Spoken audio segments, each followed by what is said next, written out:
de demeurer dans cette voie-là. Et c'est très important.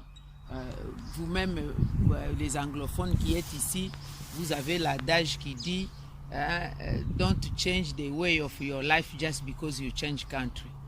Ce n'est pas parce que vous avez changé de pays que vous avez changé la ligne de votre vie. La ligne de notre vie, c'est là où on a enterré notre nombril, là où il y a notre sang, là où il y a notre identité. Ça, c'est très important. Je vous en remercie sincèrement. Alors, ma venue ici, accompagnée de mon époux, c'est pour raison de santé.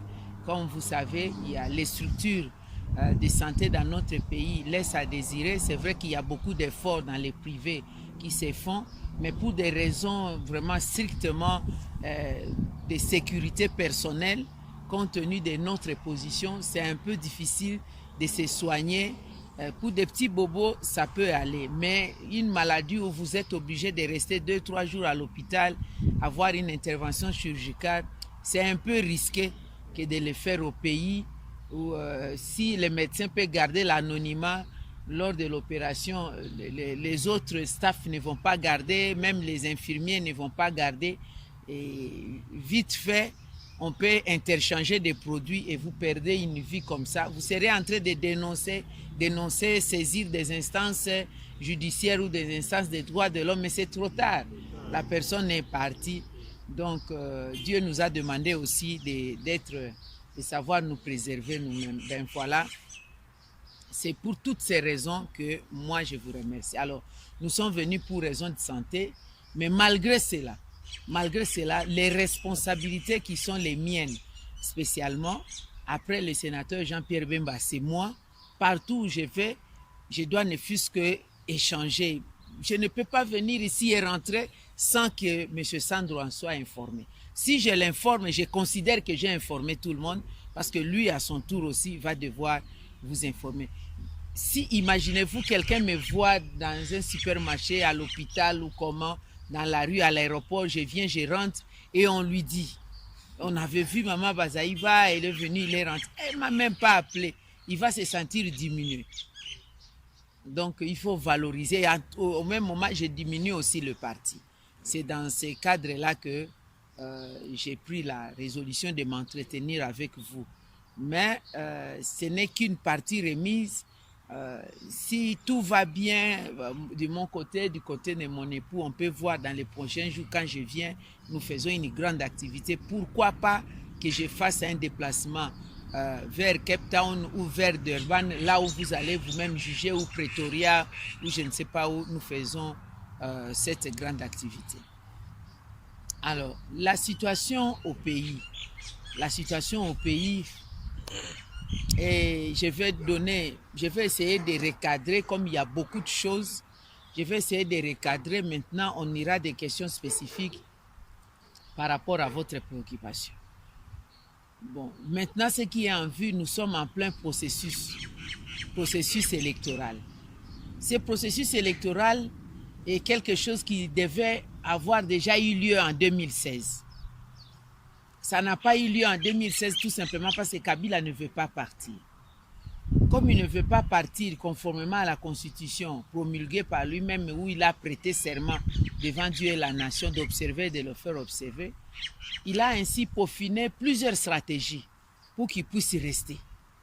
Il y a eu plusieurs stratégies, vous avez appris, il a même tenté à changer la Constitution, il a tenté de changer la Constitution, il y a tout un livre qui était écrit pour changer la Constitution, mais grâce à Dieu et à la détermination que nous avions eu tous ensemble, la Constitution n'a pas pu être changée. Vous avez vu que dans les pays voisins, il y a le Congo-Brazza. Bonjour. Ça va? Oui, ça va. Okay. Le Congo-Brazza, le Rwanda, le Gabon, le Cameroun, etc. Ils ont changé leur constitution vraiment en Afrique centrale, même l'Ouganda. Mais la RDC, nous avons résisté. Et ce n'était pas facile. Alors, il a encore inventé une autre stratégie, c'était celle de changer la loi électorale. Conditionner le recensement, les élections par le recensement. Les derniers recensements scientifique que nous avions dans notre pays, ça remonte de 1984. Donc si on doit recenser la population, une population, il n'y a pas les services de l'état civil, on n'enregistre pas les naissances, on n'enregistre pas les décès, on n'enregistre pas le déplacement, le mariage, tout ça, ça s'est fait selon les besoins circonstanciels pour des papiers et il n'y a pas un système centralisé. Des déplacements, on ne sait pas, on ne connaît même pas faire les statistiques, il y a combien d'étrangers, il y a combien d'hommes, il y a combien de femmes, non, c'est compliqué. On appelle ça recensement scientifique. Pour que ça se fasse, ça prend effectivement beaucoup de temps parce qu'il faut mettre des structures de base. Il faut mettre vraiment des logiciels qu'il faut maintenant, on est dans les nouvelles technologies. Ça peut prendre 3 ans, 4 ans, 5 ans, même 6 ans.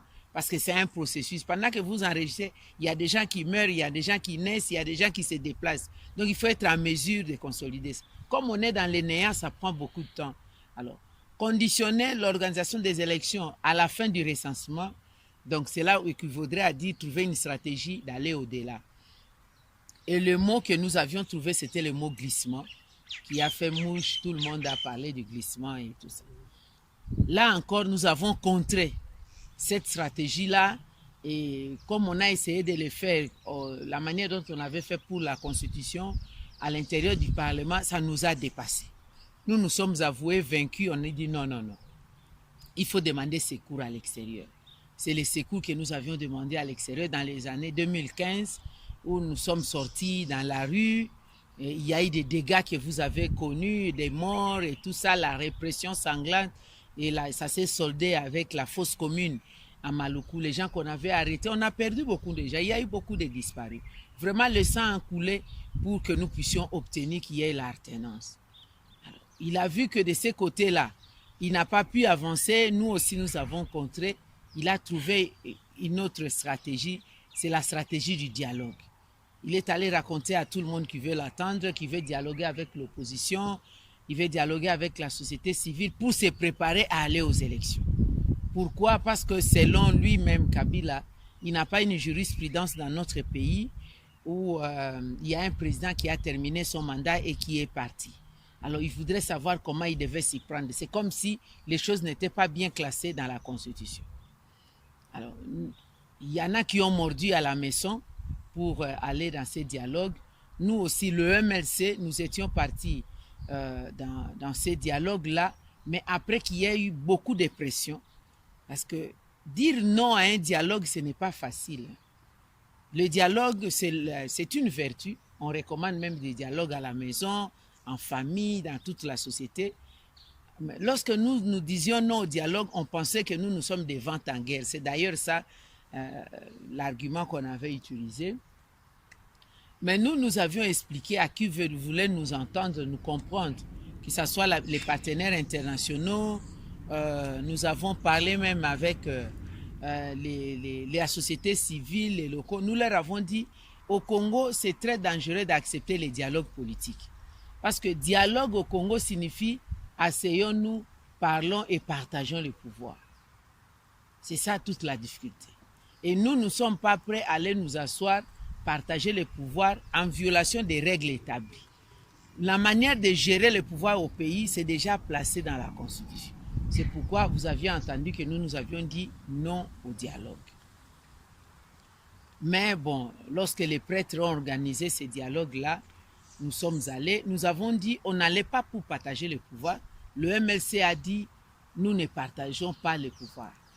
Nous ne pouvons pas aller dans ces pouvoirs, que Kabila continue, même avec son Matata Pogno et tout. Le plus important pour nous, c'est que comme on veut lui accorder encore un temps de sursis, mais que nous allons aux élections, aller partager le pouvoir avec lui, c'est nous préjudicier. Nous risquons d'assumer tous les passifs. Qu'est-ce que nous allons dire devant la base? N'est-ce pas? Nous allons assumer les passifs pendant les élections. Ce n'est pas possible. On ne peut pas. Et la loi est claire. L'opposition est reconnue au pays, en République démocratique du Congo. Mais il y a une loi sur le statut de l'opposition. Et réputé avoir renoncé au statut de l'opposition, le parti ou le regroupement qui accepte de partager les pouvoirs avec ceux qui sont là en place, les responsabilités du gouvernement. Alors, donc ça ne va pas. Nous avons essayé d'expliquer ça aux prêtres. La Senco ne cernait vraiment pas les matières politiques. Pour eux, c'était ce matin, tous à la Sika Moko, préparer l'élection. Nous savions qu'aller partager le pouvoir avec Kabila, c'est lui donner encore une bouffée d'oxygène. Parce que vous imaginez la pression que nous avions tous fait à l'intérieur comme à l'extérieur du pays. Y compris vous, vous aviez participé, vous avez soutenu, contribué à cette pression. Il était au bout du rouleau. À un moment donné, la situation s'est calmée, vous l'avez remarqué, on est allé vers le dialogue. Parce que justement, parmi nous, les membres de l'opposition, il n'y avait pas de sincérité. On ne parlait pas le même langage. C'était pendant ce temps que l'UDPS était en train de négocier. Nous, on ne savait pas. Même en 2015, quand nous faisions des pressions, chaque fois l'UDPS disait nous ne sommes pas concernés par ces manifestations, nous ne sommes pas concernés. On ne savait pas que c'était pendant la période où ils étaient en train de négocier. Alors, ils ont négocié, le président Tshisekedi avait trouvé la possibilité du dialogue, mais pour lui, dans son optique, c'était un dialogue bilatéral. Il y a Kabila d'un côté, avec les gens qui sont derrière lui. Alors, le président Tshisekedi considérait tous ceux qui sont au Parlement, au niveau provincial, national, comme étant ceux qui travaillent avec Kabila. Et ceux qui ne sont pas dans les gestions du pouvoir devaient être derrière lui. Mais alors que cette façon de voir les choses, c'était exclusif, ce n'était pas inclusif. Et nous, notre statut au Parlement, ce n'est pas le statut d'être des kabylistes. Le statut normal, on a gagné les élections, nous sommes au Parlement, mais nous ne sommes pas à l'exécutif. Ça se passe comme ça dans tous les gouvernements du monde entier. Ça se passe comme ça. Alors, même l'UDPS était aussi au Parlement, mais seulement, eux, ils avaient refusé de cautionner leurs députés. Bref, on ferme rapidement cette parenthèse pour dire qu'il s'est passé ce qui s'est passé. Nous avons signé l'accord de la Saint-Sylvestre.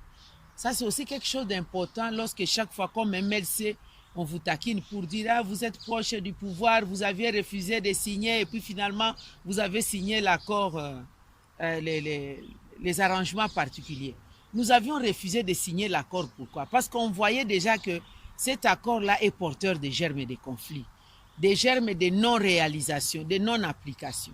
Nous sommes en face de personnes qui veulent tous partager le pouvoir. Il y a d'un côté le rassemblement qui a amené le système ils ont appelé le gouvernement spécial, non, le régime spécial pour partager le pouvoir, dissoudre l'Assemblée, le Sénat, avoir un même gouvernement, partager le pouvoir au niveau provincial. Vous allez le faire comment? Il va y avoir des cacophonies et tout ça. Nous avons dit non. En ce qui nous concerne, on ne signe pas ce genre d'accord. L'accord où nous pouvons signer, vous tous, vous êtes au pouvoir, nous allons être au milieu comme des arbitres. Et nous avons signé dans cet accord-là, le MLC était le seul parti ou la seule composante à avoir dit non à la participation de Kabila. Donc, au maintien de Kabila. Si vous regardez dans cet accord, toutes les parties ont accepté le maintien de Kabila jusqu'à l'organisation des élections. Sous réserve du MLC. Le mot sous réserve est venu du rassemblement. Je le dis toujours. Mais nous avons dit sauf à l'exception du MLC allié, du Front pour le respect de la Constitution, toutes les autres parties ont accepté le maintien de Kabila. Nous l'avons dit clairement, pour nous, Kabila n'existe plus comme président depuis le 19 décembre 2016. Et pour nous, nous avons dit, on ne touche pas à la Constitution. Pour nous, nous avons dit, on ne peut pas modifier la Constitution avant les élections. Et nous avons exigé aussi à diriger le CENSA pour être au milieu du village. Parce que le CENSA, c'était comme une institution de contrôle. Bon, tout ça, je vous raconte, c'est de l'histoire pour avoir une idée à répondre à des questions opportunes. Pour le moment, ça ne sert plus à rien parce que même cet accord-là est galvaudé dans tous les sens. Mais retenez seulement, la Constitution, c'est le Front pour le respect de la Constitution qui l'avait protégée. Le gouvernement n'avait pas intérêt à protéger la Constitution, leur société civile non plus, le rassemblement non plus n'était pas dans cette logique. Bref, comme nous avions exigé avoir les élections le plus tôt en avril 2017, on était minorisés. Tout le monde a dit non, la fin de l'année, décembre 2017. C'est pourquoi le MLC s'était préparé en conséquence. À tout moment, on disait cap vers les élections. Et lorsque nous disions cap vers les élections, nonobstant du fait que notre président était en prison. Parce que lui-même est convaincu, vous l'entendez même dire, il dit que lui, c'est Bemba, c'est vrai, mais lui ne peut pas remplacer le MLC dans son ensemble. En tout cas, le MLC devra évoluer comme parti politique. S'il plaît à Dieu qu'il soit libéré, tant mieux. Au cas contraire, le MLC devait s'assumer. C'est pourquoi on parlait toujours des élections. Et il nous recommandait toujours l'unité d'action de l'opposition. Pas la fusion. On ne pouvait pas s'effondrer, devenir un parti, parce que là, on allait en contradiction, même avec notre constitution, qui préconise le pluralisme politique, que ce soit dans la majorité ou l'opposition. Bref, nous sommes arrivés dans cette étape actuellement où on est allé aux élections parce qu'on n'a toujours pas le même esprit. Ceux qui ont voulu aller au pouvoir, vous avez vu que l'opposition s'est dégarnie. Il y a eu les Sami Badibanga avec d'autres vagues, les Bruno Tshibala avec d'autres vagues. L'opposition s'est affaiblie, ça il faut le reconnaître. L'opposition s'est affaiblie et Kabila a eu la possibilité d'aller jusqu'à présent. Avec les pressions que nous avons continué à faire, aujourd'hui, il ne s'est pas présenté pour le troisième mandat. C'était ça d'ailleurs sa logique. Lui n'était pas dans la logique de présenter un troisième mandat, c'était seulement de glisser un peu. Et ça continue.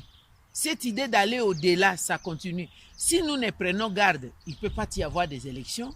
Et nous risquons de continuer comme ça 1 année, 2 ans, 3 ans de plus.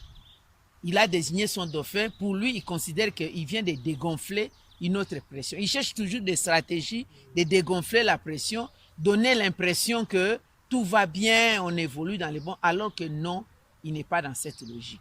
La preuve en est que il a amené l'histoire de la machine à voter. L'histoire de la machine à voter n'est pas constitutionnelle, n'est pas légale, je voudrais dire. La loi électorale, dans son article 167, accepte le principe d'aller aux élections. Mais avant d'utiliser tout procédé, d'aller aux élections avec les voies électroniques, mais tout procédé électronique qu'on doit utiliser, la CENI devra préalablement avoir le consensus des partis. L'adverbe préalablement est là. Donc c'est une condition en amont, avant qu'en aval, on puisse utiliser ces procédés. Et l'article 237 ter donne l'exception claire pour dire on ne peut pas utiliser le vote électronique pour le processus électoral en cours. Cette loi a été adoptée et promulguée en 2015. De 2015 à ce jour, on n'a jamais eu d'organiser des élections. Donc, en cours signifie les élections actuelles. On ne peut pas utiliser. Pourquoi? Nous, comme législateurs, il y a un débat houleux. Un débat pour dire on va utiliser le procédé. Quel genre de procédé? Il y a plusieurs formes.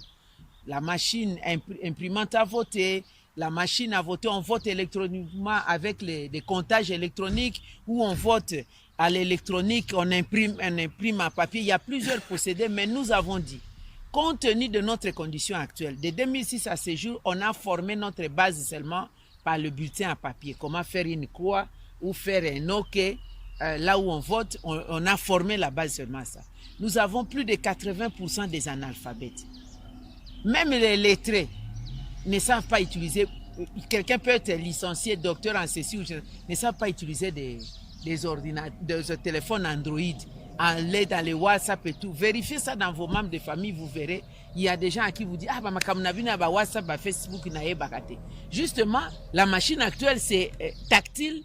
Il faut aller page par page. Autant de pages il peut y avoir dans les bulletins de vote. Vous allez page par page. Ça remplace pratiquement les bulletins de vote. Et vous faites une erreur, vous perdez. Si vous continuez à recommencer plusieurs fois, ça vous prend beaucoup de temps. Alors, il y a ce procédé-là. Donc, la loi l'interdit. Dans le cas de la loi, une décision de la CENI pour le calendrier électoral. Le calendrier électoral aussi est clair. Je crois que j'avais même amené le truc. Le calendrier électoral, je vais vous le remettre à un moment donné, remettre aux représentants. Le calendrier électoral n'a pas prévu la machine à voter. Le point 38, 39, 40 des séquences a prévu le bulletin à papier. Donc la préparation, l'impression et le déploiement des bulletins à papier. Jamais on n'a prévu la machine à voter. Donc sur toute la ligne, du point de vue de la loi, la machine à voter n'est pas considérée, n'est pas prise en compte. Alors du point de vue logistique, c'est une machine compte tenu des conditions environnementales de notre pays. C'est difficile d'utiliser ces procédés. Peut-être dans les grands centres, à Kinshasa, on l'utilise, mais on ne peut pas aller au-delà. en périphérie. Vous allez dans des bureaux de vote vers Mboudi et consorts, il faut aller par moto. À Maloeka, vous allez par moto. Vous allez transporter ça comment? C'est taille pas de géant. Quand vous le transportez, c'est un ordinateur à part entière. Pendant que vous allez bouger, ça peut se casser. Quand ça se casse, vous faites comment? Les jours du vote. C'est pas possible du point de vue logistique. Et vous voyez sur Internet les genres de routes que nous avons à l'intérieur du pays. Vous allez les ramener quoi? Il y a des routes où quand vous allez, même là où moi j'étais élu, il y a des rivières, quand les lits des rivières débordent, il n'y a pas de pont ou des ponts en bois comme ça. Il y a des grumes comme là, on passe dessus comme des ponts. On ne peut pas passer dessus avec la moto. Vous glissez, vous tombez. Donc, il faut passer à pied. Et parfois, même ces grumes sont imbibées dans l'eau. Qu'est-ce qu'on fait? Vous payez les jeunes gens qui transportent la moto, qui vous a transporté. Ils mettent la moto sur la tête et vous-même, vous transportez les rivières jusqu'à ce niveau. Ou sur les grimes, vous rampez pratiquement parce que si vous êtes debout, vous pouvez glisser et tomber dans la rivière ou le ruisseau. Alors, maintenant, en transportant la moto et ces machines à voter, vous allez les transporter comment? Ça peut tomber dans l'eau et tout ça. Mais les papiers, comme les élèves font, vous pouvez enrôler tout ça, vous mettez dans des scotch isolants, vous les transportez. Vous savez que les élèves vont à l'école d'un village à un autre s'il y a les ruisseaux au milieu. Les élèves enlèvent tous les habits, les uniformes. S'il y en a, pour ceux qui en ont les cahiers, ils transportent quand ils traversent la rivière. Arrivés de l'autre côté, ils se sèchent, ils mettent les habits et ils vont. Aller-retour comme ça chaque jour. Parce qu'on n'a même pas érigé des ponts. Il n'y a même pas possibilité. Alors maintenant, le bulletin de vote, enfin, les machines à voter vont passer là-bas. Comment? Ça, c'est du point de vue logistique. Et même cette logistique, importer ces machines de Séoul à venir dans notre pays, aucune compagnie aérienne ne peut le transporter par avion. On ne peut pas faire un pont aérien, on les sépare parce que les batteries sont des batteries de lithium. Avec la pression atmosphérique, ça peut exploser. Donc, on les amène par bateau. Donc, on les amène séparés. Ça a un coût, je reviendrai par rapport à ces coûts. Alors, il y a encore d'autres raisons techniques. Parmi vous, il peut y avoir des techniciens, des programmeurs qui sont là-bas, qui connaissent, qui maîtrisent bien l'outil électronique. Tout est incorporé, l'imprimante est incorporée, il y a le logiciel, on l'introduit, on procède aux programmations par une puce où on a mis, selon les circonscriptions, les nombres de candidats, leurs photos, etc. Vous allez voter parce qu'on va les codifier de manière personnalisée suivant les circonscriptions. Nous en avons 189 circonscriptions, si ma mémoire est bonne.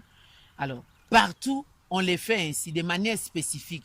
Donc, ceux qui vont voter à Pretoria vont voter à Pretoria. Ceux qui vont voter à Joburg, c'est une autre. Ceux qui vont voter à Cape Town, ceux qui vont voter à Port Elizabeth, c'est différent. Il faut les faire, soit on les fait là-bas, soit on les fait au niveau central et on va les déployer. Mais cette puce-là, qui maîtrise avant ou pendant les votes, on peut interchanger les puces. C'est possible de programmer à l'intérieur les personnes qui doivent être considérées comme déjà votées. Je ne vais pas y revenir parce que vous cliquez dans le Google tricherie par la machine, on va vous montrer les tout. Il n'y a pas longtemps, les élections au Kenya, le programmeur, là, celui qui avait les clés, les mots de passe, a été tué la veille du scrutin. Parce que c'est lui qui avait, on l'a fait pression. Le jour où on l'a tué, c'est le jour où on avait même interdit la campagne n'était plus là, on l'a tué. Les gens sont allés voter le lendemain sans savoir que ce type-là était déjà mort. La nouvelle est apparue après, 2-3 jours après le vote. Pourquoi? Parce qu'il devait décoder pour qu'eux changent la puce. Parce que là-bas, ils s'étaient organisés. La majorité, chez eux, dirigeait la CENI. Et celui qui détenait la puce, la clé, c'est quelqu'un de l'opposition. Alors ceux de la majorité l'ont tué. Ils l'ont tué pourquoi? C'est pour tricher. C'est pour tricher. Donc, si c'est arrivé au Kenya, c'est vite fait, ça arrive ici. Et ça arrive dans notre pays. Alors, pour ces raisons-là non plus, on ne peut pas utiliser la machine à voter. Il y en a plusieurs raisons. Je vais terminer pour la machine à voter. La raison des contraintes budgétaires. On nous a présenté qu'il n'y avait pas assez d'argent. On n'a pas eu les élections en 2016 parce qu'il n'y avait pas d'argent. Quand bien même qu'il y avait l'argent disponible, on votait à la CENI et à l'Assemblée nationale 250 millions de dollars chaque année de 2012 jusqu'à 2016, le 30 juin en tout cas, les calculs que nous avions faits et les études qu'on avait faites, ça faisait chaque année budgétaire que nous étions en train d'adopter le budget pour les élections. Mais arrivé au 30 juin 2016, à l'époque, la CENI avait obtenu seulement 17% de ses budgets. Autant de millions d'argent s'étaient volatilisés dans les comptes BGFI, banque de la CENI. On nous disait une certaine Gloria que moi, je n'ai jamais vue. C'est la première fois que j'entendais parler de lui, qui se trouverait être la petite sœur du chef de l'État, qui ponctionnait 100 millions, 50 millions, 200 millions, parce qu'elle est fournisseur, elle fournit les bureautiques à la CENI. Donc, il n'y avait pas d'argent pour organiser les élections. Maintenant, les machines à voter coûtent quoi? Une machine à voter à Séoul, comme on l'a fait, coûte 400 $. On peut dire non, et voilà, les téléphones ici coûtent 2000. Les téléphones ici, c'est pour la communication, c'est un peu comme le luxe. Les machines à voter prévues pour utiliser, comme le scrutin, le même jour, ils l'utilisent, c'est fini. Avec la nouvelle technologie qui évolue, on ne peut plus utiliser pour le scrutin d'après 5 ans. Ce n'est pas possible. Ça va être déclassé par rapport à la technologie. Ça coûte 400 $ par machine. Et à la commande mais le budget plutôt nous présenté par la CENI, c'est 1500 $ par machine. Donc, comme ils ont commandé 104 000 machines, prenons le cas de 100 000 machines, 150 millions de dollars américains que le Congo devra débourser pour ces machines. En réalité, 40 millions, c'est pour Mirou System, l'entreprise, et 10 millions peut-être de leur commission, 100 millions. Donc, un gap de plus de 100 millions de commissions que Nanga, avec toute sa bande qu'on ne connaît pas, vont devoir empocher. Alors que, en tout et pour tout, concernant le bulletin de vote à papier, en 2011, on a même imprimé ça ici en Afrique du Sud. Ça a coûté à la République 37 millions de dollars américains. Préparation, commande, impression, le pont aérien qu'on a ramené au Congo, les déploiements dans les sites des bureaux de vote. Il y avait 169 circonscriptions électorales. Ça a coûté 37 millions de dollars américains. Bon. Rien que pour l'achat des machines, on veut que nous payions 150 millions. Ces machines-là, je vous ai parlé de leur déplacement. Donc, ça sera en 2 temps. Les Caracas qui arrivent à Matadi, comme on le dit, c'est arrivé. Peut-être les Caracas qui peut arriver par pont aérien, ou alors ça arrive ensemble avec ces batteries de lithium à Matadi, les ramener, les rassembler, former les gens qui vont les utiliser, programmer, introduire la programmation selon les spécificités des candidats par circonscription, les déployer sur terrain, les conserver. Ça a un coût. Ça va aller au-delà. Pourquoi toute cette gabegie financière? En clair, cette machine sert à 2 choses, tricherie et aussi vol d'argent, détournement, si on peut utiliser ces termes. Alors, nous avons aussi un autre problème par rapport à ces élections, le fichier, les fichiers électoraux.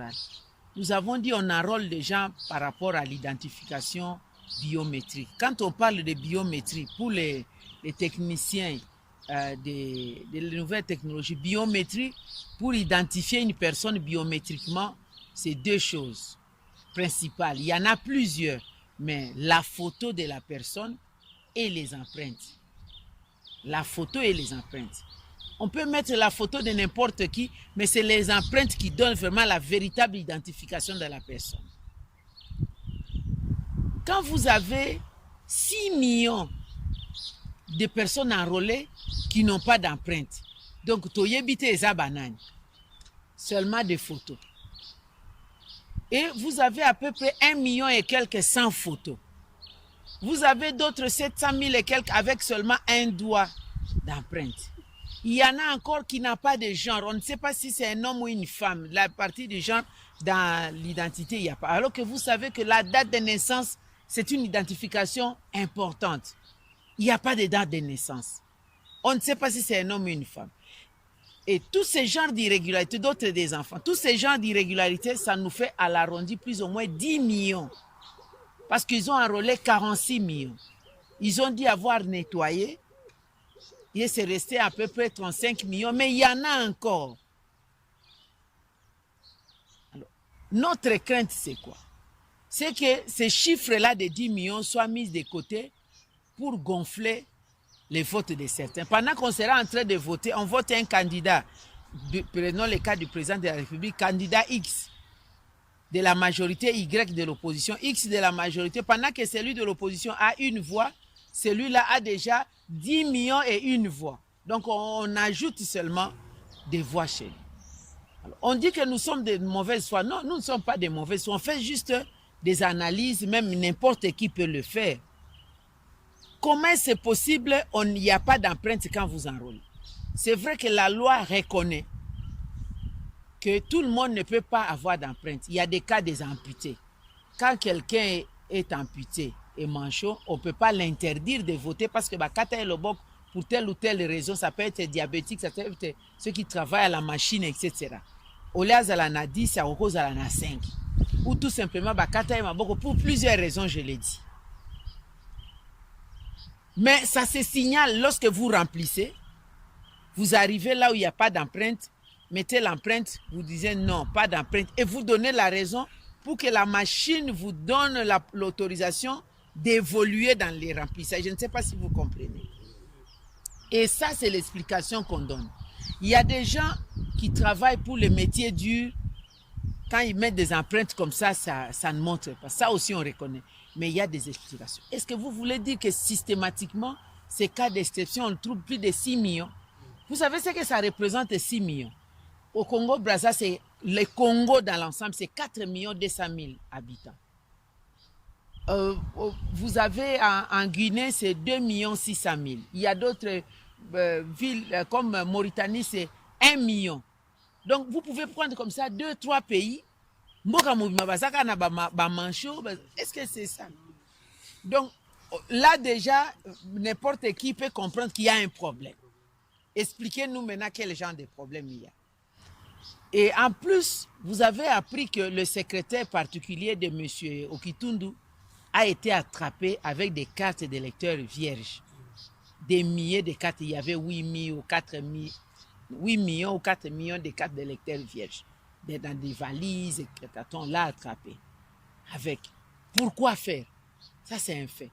Si on ajoute encore du fait qu'on avait acheté 22 000 kits d'enrôlement, et lorsque nos experts sont allés procéder à l'audit, on a trouvé que les machines qui ont enrôlé autant 46 millions d'habitants, c'est 46 millions d'enrôlés, c'est seulement 18 300 machines sur 22 000.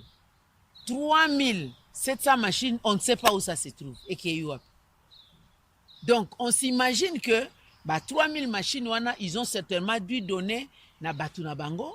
Ils ont amené ça dans leur bureau, dans leurs officines, ils arrivent, na carte vierge. C'est pourquoi ils ont eu des problèmes d'avoir des photos systématiquement partout. C'est pourquoi ils ont eu des problèmes d'empreinte. Les qui sang, c'est comme une place empreinte 10 semaines. Non, pas d'empreinte, on continue. Ils font entrer la carte, ils impriment la carte, de sorte que lorsqu'on va aller voter, c'est que le vote soit vrai, pour que le bulletin passe, il faut qu'il y ait le numéro de carte d'électeur. Donc, ils peuvent prendre une des machines, n'est-ce pas, une des machines à voter, parce qu'il y a quelque part, numéro à carte d'électeur à voter. On vote pour Chadari, on vote pour tel, on vote. Ça aussi, c'est un autre procédé qui peuvent le faire. D'autant plus que, malgré les options placées dans la machine à voter, on n'a pas mis l'option empreinte pour dire que ce qu'on vote au tien empreinte et que tu ne peux plus revoter. Ils n'ont pas mis cette option-là. C'est ouvert. Ils n'ont pas mis l'option d'empreinte. Donc, ils ont dû faire des stratégies, calculer comment est-ce que nous allons faire pour obtenir la possibilité de tricher. Parce que tricher aux élections, il y a des gens qui sont des spécialistes qui viennent vous enseigner comment tricher aux élections. La même chose, quand on sort un programme, il y a des gens qui sont des spécialistes à créer des virus pour que leur antivirus soit vendu. Ça, on est dans les cybercriminalités, dans la nouvelle technologie. Et nous, les personnes qui ne maîtrisons pas toutes ces données-là, c'est fini, on est foutus. Les gens vont voter à notre place, la machine va voter à notre place. Et quand la machine vote à notre place, c'est là où il y a le nœud du problème. Le suffrage valablement exprimé ne sera pas au rendez-vous. Nous allons aux élections, Mouto Batoubatie, Moutemana, contre, on a voté un enseignant ou un commerçant ou je ne sais pas, ou quelqu'un de la société civile, un membre des partis politiques connu sur qui les gens comptent. Bah, mon aboy, un outsider aïe, abimina vote. Il y aura quoi? Les gens vont se révolter. Quand les gens vont se révolter, ça va barder dans notre pays. Est-ce que Mirou System sera encore là, l'entreprise qui fabrique les machines? Non. Mirou System aura déjà empoché son argent. Nanga aura déjà empoché ses commissions avec toute sa bande. C'est facile pour eux de prendre un avion, aller à Singapour, aller à Bali, aller s'asseoir là-bas, rester tranquille. Mais nous serons en train d'avoir des problèmes dans notre pays. Parce que, comme vous le savez, entre autres causes des conflits, plusieurs conflits en Afrique, c'est les élections mal organisées. Ce sont des frustrations politiques. Quand les choses ne sont pas claires, il y en a qui décident d'aller prendre les armes, comme le MLC avait pris les armes, comme ça se passe partout ailleurs. Mais nous, on dit on n'en veut plus. Plus jamais allons aux élections dans de bonnes conditions. Bimisaye a gagné. Et c'est un mandat de 5 ans au sommet de l'État, une seule fois renouvelable. Parce qu'après 10 ans, on en a marre, on n'en veut plus. Même si c'est sucré ou salé, on n'en veut plus. Il faut qu'il y ait l'alternance. J'ai dit toujours, l'alternance politique en démocratie, c'est comme l'oxygène. Quand quelqu'un manque l'oxygène, c'est la mort qui s'ensuit. C'est l'asphyxie. S'il n'y a pas d'alternance en démocratie, la démocratie est asphyxiée. Et là, c'est la dictature qui prend place parce que la démocratie meurt. C'est ça tout le travail. Là, je vous donne vraiment le détail. Comme j'ai eu une réunion hier en aparté avec le groupe Restlin, pour que vous puissiez organiser votre action vis-à-vis de la question de la machine à voter. Alors, personnellement, s'agissant de la participation du MLC, le MLC, nous sommes en bonne position pour les élections. Comme on était toujours dans la logique des élections, pendant que les autres discutaient à gauche, à droite, les résultats, vous avez vu, c'est le premier parti qui a aligné beaucoup de candidats sur toute l'étendue du territoire, que ce soit au niveau provincial ou national. Avec les moyens de bord, on n'a pas les moyens d'État. Il nous arrivait de passer des nuits blanches au bureau pour être en contact partout, de déployer les délégués partout. Et si on aligne sur toute l'étendue du territoire, c'est que nous sommes présents partout. En tout cas, le MLC est présent partout. Alors, c'est dans ces conditions-là que nous étions sûrs d'avoir aussi la candidature de notre président. Le président n'a pas démérité pour sa candidature, c'est seulement la mauvaise foi. On est en train de nous pousser en croyant que nous allons prendre une autre option pour que le président soit accusé d'être le vent en guerre, revenir encore aux frais à la CPI et consorts. Mais nous nous retenons parce que nous savons qu'il y a beaucoup de voix au niveau régional, international, pour que nous puissions rentrer dans nos droits civils et politiques. Je crois que je ne vais pas m'attarder là-bas parce que vous avez tout suivi. Vous lisez l'article 10 de la loi électorale, nulle part il n'est marqué subornation des témoins. C'est clair que c'est la corruption dans le point 3 et que même si on est condamné de corruption, cette décision doit être irrévocable, être passée dans toutes les étapes de voies de recours ordinaires et extraordinaires. C'est-à-dire, vous allez en appel, on vous a débouté en appel, vous allez même dans les cours de cassation jusqu'à la fin. Et quand la décision sort, elle est coulée sous la forme de la chose jugée, on ne peut plus y revenir, c'est alors qu'on peut vous condamner. Mais lorsque c'est en instance, on ne peut pas vous condamner. Mais les cas de Bemba, non seulement ce n'est pas la corruption, c'est la subornation, et qui n'est même pas en dernière instance, mais on l'a condamné. Quand on ne veut pas de son chien, on l'accuse de rage. On a même tronqué, j'ai dit on, Nanga a même tronqué le casier judiciaire. C'est marqué dans son extrait de casier judiciaire, condamné en première instance de subornation des témoins. Donc rien que mot première instance, ça pouvait déjà être clair qu'il est valable. Mais lorsque la décision de la CENI a été publiée, ils ont enlevé première instance, ils ont juste dit condamné de subornation des témoins par la CPI. D'un an et de 300 euros, de 300 000 euros d'amende. Seulement ça. Alors, nous arrivons à la Cour constitutionnelle, ils ont emboîté, même pas. Ils ne se sont pas reposés sur la loi. Ils ont tablé sur la lettre écrite par Alexis Tambou. Mais qui est Alexis Tambou? C'est celui-là même qui est son témoin à charge contre lui à la CPI. C'est tout à fait normal qu'il continue à distiller la haine et qu'il utilise maintenant sa position de ministre de la Justice parce qu'il se sent mal à l'aise. Moi, je suis allé accuser Bemba. Il n'y avait pas que lui, bien entendu. Il y avait Alexis Tamboué, Olivier Kamitatou, José Ndundu, Antoine Gonda, Valentin Senga, qui étaient contre lui à la CPI. Alors maintenant qu'il est libéré, mettez-vous à la place de tous ces gens-là, ils paniquent. Même la réunion avec Moïse Katumbi et le président à Bruxelles, Olivier n'a pas pu. Il n'a pas pu être là. Vraiment, il s'est senti très mal à l'aise. Parce que ça va venir avec le temps. Bon, le président, lui, il a pardonné. Il a pardonné, même si c'est difficile d'oublier. Il a pardonné, mais Alexis Tamboué a utilisé sa position parce qu'il ne peut pas supporter le voir. Nous disons, nous avons encore beaucoup de moyens de recours. Beaucoup trop de moyens. On a dit au président, en 2011, nous sommes allés aux élections. Lui, il était en prison. Les charges confirmées, condamnées. Mais maintenant, nous sommes en train d'aller aux élections. Il est dehors. Au moment où nous parlons, il est chez lui. Il est en réunion. Et parce que je l'ai appelé avant de commencer, j'attendais un peu pour voir sa disponibilité. S'il devait vous saluer, il est en réunion. Il est en réunion avec les Pereilo qui étaient ici. Je ne sais pas quand est-ce qu'ils vont terminer. Il est libre de tout mouvement. Donc nous sommes en bonne position. Je ne pense pas que nous puissions reculer. Et on ne sait même pas encore si nous allons arriver aux élections, mais nous n'aimons même pas dire qu'il n'y aura pas élection. Nous devons toujours nous préparer en conséquence, comme si il y aura élection. Comme les musulmans disent, vous devez vivre comme si vous ne mourrez jamais et prier comme si vous allez mourir demain. Comme ça vous met dans le juste milieu. Nous devons nous préparer comme si nous allons avoir les élections demain.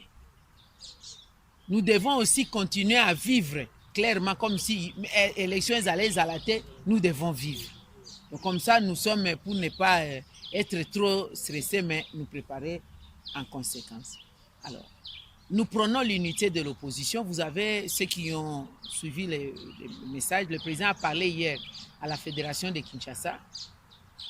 Les gens ont toujours peur de lui, Il avait dit avant de sortir, unité de l'opposition. Il est sorti de la prison et dit unité de l'opposition. Je vais oublier même faire abstraction à ma personne. Hier encore, il a redit. Il y a toujours des gens qui continuent à tweeter. Est-ce que mon dimi pensa qu'il y a à soutenir Mout? Alors, pour le moment, nous ne sommes pas les responsables premiers de la candidature commune. Ceux qui sont validés doivent se mettre ensemble. Bien entendu, nous serons là. Que eux-mêmes s'acceptent d'abord dire Topé Sitel. Dès qu'ils acceptent, nous tous, nous venons derrière. Mais nous demandons au président qu'il prenne ce leadership avec ces reculs-là.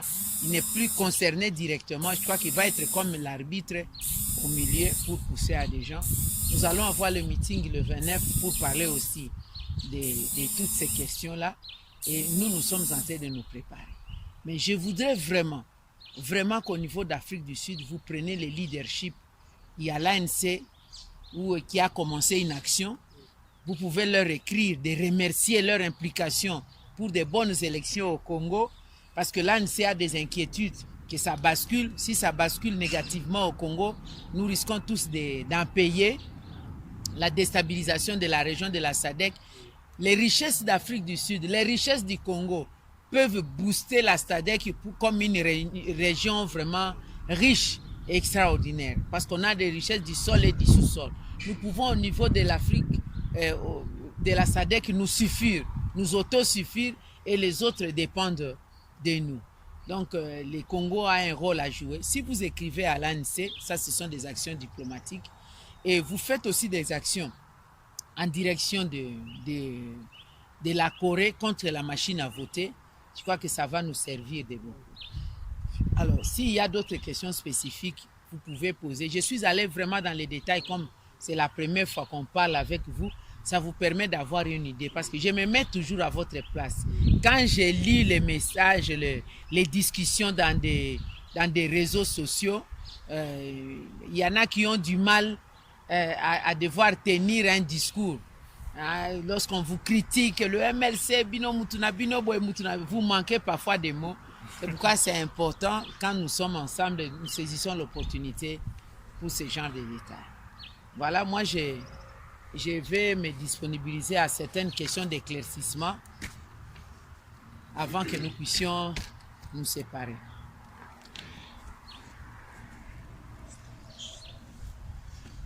Merci, Madame la Secrétaire Générale, pour cet exposé clair. S'il faut résumer ce que Maman a dit, je dirais, elle a brossé brièvement sur la situation politique de notre pays. Elle a parlé de la stratégie mise en place par la majorité pour maintenir Kabila au pouvoir et de la contre-stratégie de l'opposition et de la société civile pour le respect de la Constitution. Maman s'est apaisantie sur la problématique de la machine à voter, qui n'est pas un outil qui peut garantir la transparence des élections. Nous devons nous battre pour l'écarter. Et elle a cité en nous recommandant de déployer une action diplomatique en termes de remercier l'ANC pour son implication dans le processus électoral du Congo. Et maintenant, nous allons passer à la phase des questions-réponses. Je crois dans un premier temps, nous allons prendre une série de 3 questions et la maman va répondre et ça va s'enchaîner. On peut même aller dans 5 séries de questions et après, je crois que ça sera une séance photo. Le monde d'aujourd'hui, selfie bat son plein. Ça sera bon pour les souvenirs. Maintenant, le bal est ouvert. Qui peut commencer? Une question pour savoir, parce que en tant que membre du MLC, maintenant... Oui, voilà, un principe. Oui. Avant de parler, c'est mieux de se présenter. Oui. Et puis poser sa question. Ok, alors moi je m'appelle Rika Boukassa. Je suis aussi l'un des membres du comité du MLC Afrique du Sud. Pour nous, comme on se retrouve déjà en dehors du pays, il y a des choses qu'on comprend que nous ne comprenions pas avant que nous soyons ici. Nous connaissons la situation de notre pays, c'est comme ça que nous avons adhéré à ce mouvement afin que nous puissions essayer aussi de nous battre.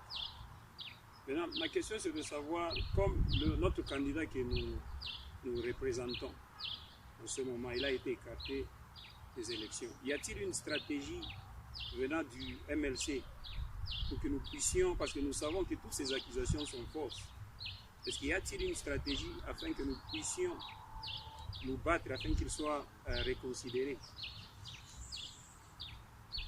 Parce que nous ne pouvons pas seulement nous concentrer à la candidature commune, parce que nous connaissons déjà l'opposition, déjà, ils se disputent déjà d'avoir un candidat commun.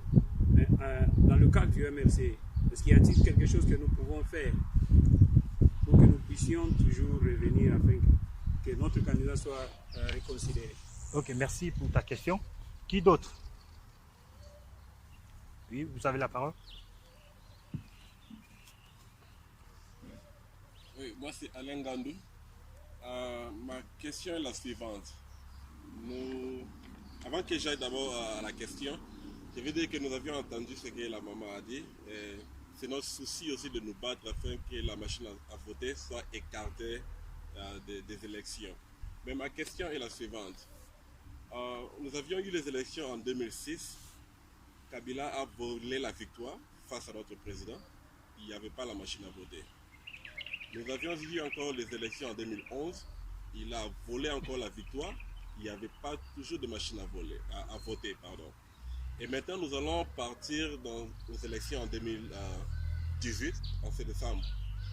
Nous allons nous battre, la machine à voter sera écartée. Mais quelles sont les mesures que l'opposition prend en sorte qu'il évite ces scandales-là encore, pour ne pas donner encore la chance à Joseph Kabila et ses poulets de voler encore la victoire comme ils l'ont fait aux années 2006 et 2011 pendant qu'il n'y avait pas de machines à voter.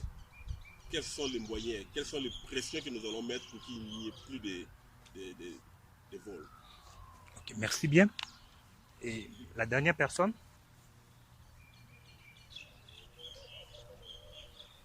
Okay, vous avez la parole. Je m'appelle Jeff Ketteler. Madame le secrétaire général, il y a une semaine ou un peu plus d'une semaine, dans Jeune Afrique, on a posé une question au président du MLC concernant le candidat unique au niveau de l'opposition, Chadra Ramazani. On lui a demandé on a montré deux personnes, Félix Tshisekedi et Kamere. On lui a demandé s'il pouvait choisir, s'il peut voter, si un est choisi comme candidat unique de l'opposition, s'il peut voter pour l'un ou pour l'autre. Il a directement dit qu'il ne votait ni pour l'un ni pour l'autre. Mais ici, vous parlez justement de la présentation du candidat unique. Et puis, on a vu un peu plus bas, au niveau même de cette interview, qu'il a montré un diplôme. À qui faisait-il allusion? C'est par rapport aux rumeurs qui circulent que Félix Tshisekedi n'a pas des capacités universitaires pour tenir la présidence d'un pays.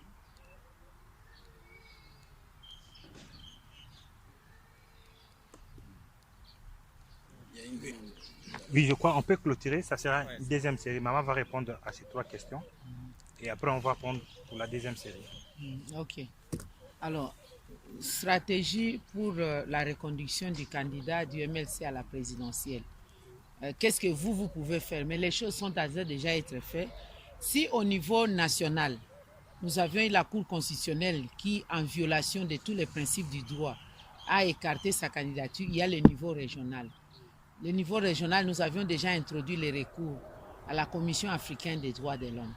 On ne va pas aller dans beaucoup d'autres détails. Pour obtenir les mesures conservatoires, c'est la Commission africaine qui donne des injonctions au pays.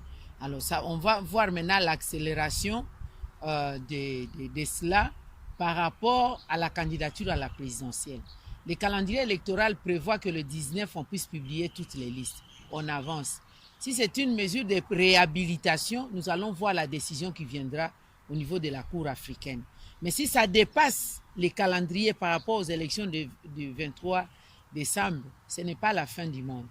Le plus important, c'est que la décision unique, la mauvaise décision de la Cour constitutionnelle ne puisse pas compromettre sa vie politique. Parce qu'il peut revenir au pays autrement en élection, par exemple, comme candidat au Sénat. Il peut revenir au Sénat et s'il n'était pas sénateur, il ne serait pas venu au pays, il n'allait même pas avoir il peut être candidat gouverneur, il peut être... Donc, le plus important, c'est qu'il soit remis dans le processus électoral. C'est pourquoi, lui, il avait dit, ce n'est pas bien qu'il puisse s'attarder seulement sur sa personne.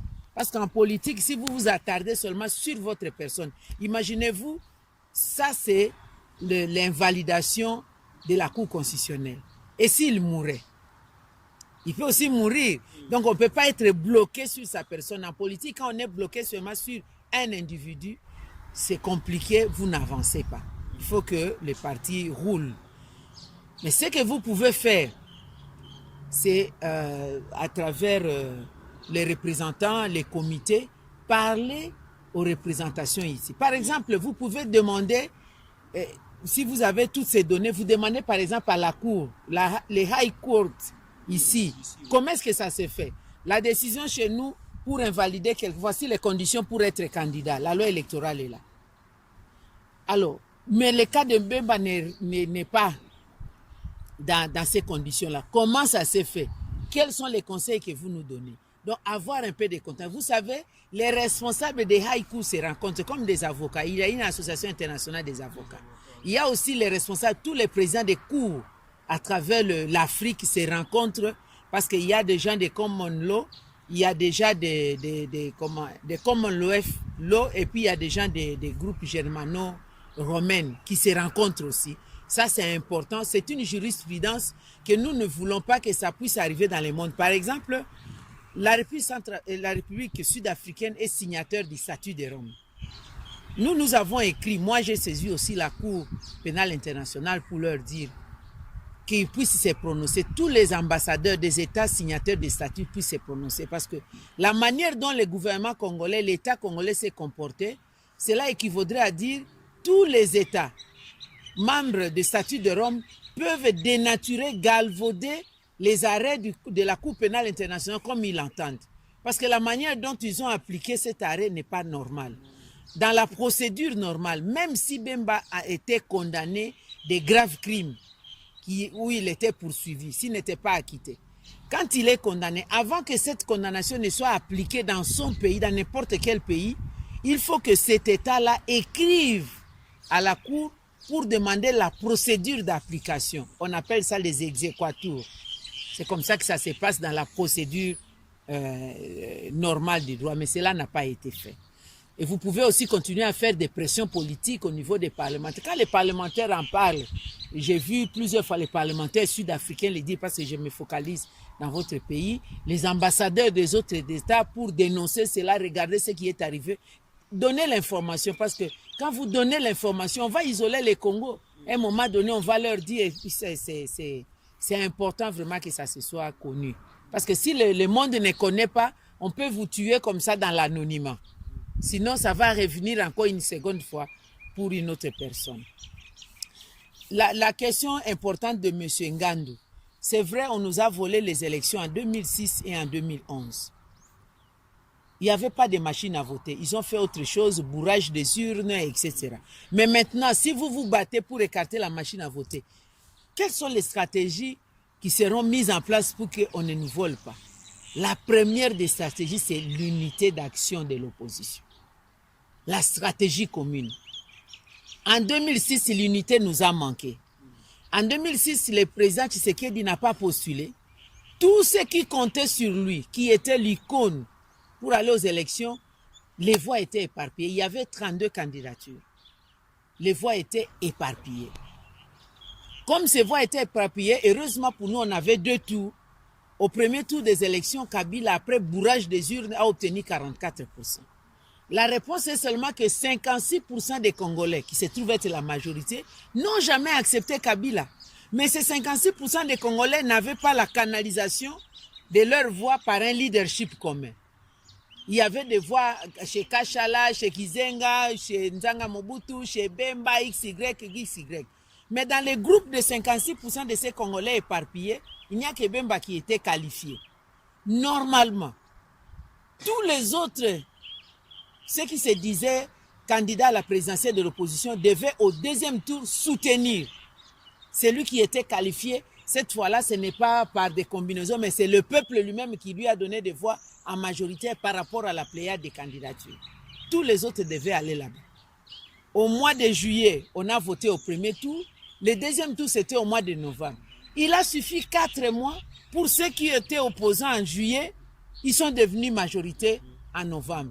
Nzanga, Gizenga et d'autres ont basculé pour aller vers la majorité, pour aller appuyer. Comme l'unité aussi n'était pas là, et il y a eu aussi la donne internationale, ils avaient peur de Bemba. Comme en 2006, ils ont dit que Bemba était imprévisible. Inflexible. Non, lui était inflexible, oui, voilà, j'ai réfléchi là. Imprévisible, c'était le président Tshisekedi en 2011. C'est le rapport de l'Union européenne. On a écrit Bemba est inflexible. Inflexible par rapport à leurs intérêts. Il n'y a pas, il n'y a pas d'amitié ou tout ça, il n'y a que d'intérêt pour les États. Il se disait, mais après, est-ce que Bemba va fléchir par rapport à des contrats que nous allons... Non, Bemba est inflexible, on ne peut pas lui donner cette victoire. Après, les langues se sont déliées. Lui, Michel, vous n'avez qu'à l'entendre, sa position, et puis les autres. En 2011, la même chose. Il n'y avait pas l'unité de l'opposition. En tout cas, chaque candidat en vue est allé voir Bemba pour demander le soutien. Bemba a reçu président Tshisekedi, il a reçu Kamere, il a reçu Kengo, les 3 sont allés à la CPI. Alors, il leur a dit, moi je suis ici bloqué. Comme vous tous 3 là, vous êtes des candidats, et l'aîné parmi vous, c'est le président Tshisekedi, l'aîné même doyen de l'opposition et tout, alors si lui rassemble, ou bien c'est lui que vous allez soutenir, ou c'est une autre personne, si vous me dites la personne que vous allez désigner, moi je vais donner des instructions pour les moyens logistiques que j'ai et la base. Parce que Bemba n'était pas là, mais nous étions quand même des candidats sur le terrain. Je vais demander à ma base de battre campagne pour vous. Au niveau de ces 3 candidats en vue, Tshisekedi, Kengo, Kamere, il n'y avait pas d'attente. Vous voyez, si on avait mis ensemble les voix du président Tshisekedi, les voix de Kengo, je mets de côté, mais les voix de Tshisekedi et de Kamere, les voix qu'on a obtenues, je crois que ça aurait fait quelque chose de nous. Et les autres voix éparpillées. Toujours manque d'unité d'opposition. On ne peut pas être imbécile 3 fois. Nous l'avons fait des bêtises en 2006, on a fait des bêtises en 2011. Qu'on fasse encore des bêtises en 2018. En tout cas, Bemba a appris la leçon. C'est pourquoi en étant en prison, il nous disait l'unité de l'opposition, même si je ne suis pas là. Quand il est sorti, il dit l'unité de l'opposition, je suis même prêt, si on ne me désigne pas, je suis prêt à soutenir l'autre. Et puis il a dit, je suis prêt à faire abstraction à ma personne pour désigner. Hier aussi, il a dit la même chose. Donc la première des stratégies, c'est l'unité de l'opposition. Deuxième stratégie, c'est la surveillance électorale. Nous, l'opposition aussi, nous parlons beaucoup pour rien, sans agir sur terrain. Il y en a qui parlent. Regardez la liste des dépôts de candidatures. Tous ceux qui font beaucoup de bruit là dans l'opposition, ils sont connus. Regardez la liste. Ils sont où pour aligner des candidats? Ils passent leur temps dans beaucoup de choses. Au lieu de descendre, les partis ne sont pas structurés. Moi, j'ai fait le tour de tous les Congos. J'arrive. Vous trouvez les sympathisants, mais les leaders n'arrivent pas. Je suis parfois obligé de parler aux militants des autres partis politiques, d'amener les courriers. Maman Mukando Kenoti que la biso na limité. Na IDPS. Maman Mukando tika na INC. Maman Mukando tika na ICD. Maman ozaka ka maman na biso te. Mukando Kenoti que la biso na bato ya Congo na biso ya Matungulu. Ngana za muto. Donc j'amène les courriers. Les gens sont là, mais leurs responsables n'arrivent jamais sur le terrain. Alors, comment? On ne s'est pas préparé aux élections. Voilà. Une fois de plus, si vous regardez, la majorité a beaucoup plus de candidats alignés, beaucoup plus de listes que nous. Alors que le terrain est vide. Le terrain est vide. Il y en a qui se sont même donné les kilos de boycotter. Ils n'ont pas déposé de candidats. Si vous n'avez pas déposé de candidats, ça pose des préjudices. En 2006, l'UDPS n'est pas allé aux élections. L'UDPS n'a pas de députés provinciaux, l'UDPS n'a pas de sénateurs. Parce que ce sont des députés provinciaux qui votent des sénateurs. Imaginez la puissance de l'UDPS en 2006. Si l'UDPS était sur terre, on allait avoir certains gouverneurs UDPS. On allait avoir des sénateurs UDPS. Au moins avec l'UDPS, moi j'ai toujours été sûr de faire une coalition. Les autres, on n'est pas vraiment sûr. C'est ce qui s'est passé à l'Assemblée nationale. L'UDPS a rejeté en 2011 45 députés nationaux. Mais ils ne sont jamais partis nulle part. C'est après ici que vous avez vu les gens comme le Sami Badibanga partir. Pour Bassali, peut tentative et de faire des suppliés, mais on les rejette parfois. Si vous rejetez les enfants, après finalement ils vont se retrouver dans la rue. Mais quelqu'un comme Kovo Ingila, tous les jours on l'insulte à l'imiter. Mais il fait un effort, il reste. C'est pas normal. Mais arrivera un jour, il va abandonner, les gens vont commencer à critiquer. Kovo Ingila Longwa. Quelqu'un comme Moutombe, qui a remplacé Sami Badibanga à l'Assemblée nationale. Moutombe Katangé, élu IDPS avec beaucoup de voix à Lubumbashi. Il y a un autre que j'appelle toujours Lumumba, j'ai oublié son nom là. Serge, il est mince comme ça. Il fait les ondulations comme ça. Comme Lumumba, j'ai oublié son nom, ça va venir.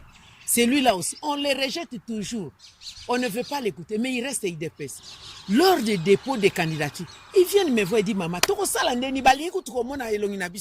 maintenant je vais aligner dans quelle liste? Beaucoup sont partis. Et d'autres, je les ai alignés dans la liste email, c'est parce qu'on ne veut pas les écouter. À Kamiji, à Lupatapata, à Luebo. On ne veut pas les écouter par les présidents fédéraux là-bas.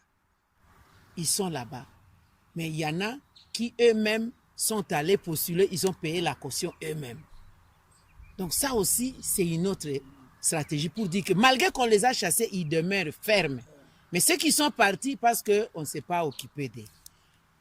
La stratégie de surveillance électorale, il faut l'unité. Il y aura 94 000 bureaux de vote. Aucun parti politique ne peut être en mesure d'aligner 90 000 personnes, 4 000 écolos. Il faut une stratégie commune. Vous occupez-vous de telles zones géographiques. Vous occupez-vous de telles zones géographiques. Parce qu'il faut balayer. Les témoins doivent être surveillés. Ils doivent manger. Qui peut? Même le MLC ne saura pas. Et on ne triche pas dans des grands centres. Là-bas, on sait que personne n'arrive. Même l'Union européenne, les observateurs n'arriveront jamais là-bas. Mais c'est là où eux, ils vont tricher. Mais c'est là où si vous n'avez pas des témoins, c'est fini, vous êtes foutus. Donc ça, c'est aussi une autre stratégie pour ne pas, pour consolider vraiment notre victoire. Et enfin, il y a la stratégie de la diplomatie. Le monde est devenu ce qu'il est. On ne peut plus décider seul.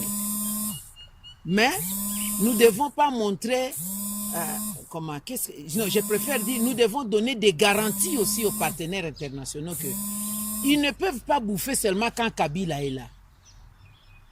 Il faut leur dire que nous, là, les Congolais, nous ne mangeons pas des coltans, des diamants, de l'or et tout. Vous pouvez prendre ça, mais nous avons besoin des routes, des écoles, des hôpitaux. Mais la condition pour nous, quand même, de les transformer sur place.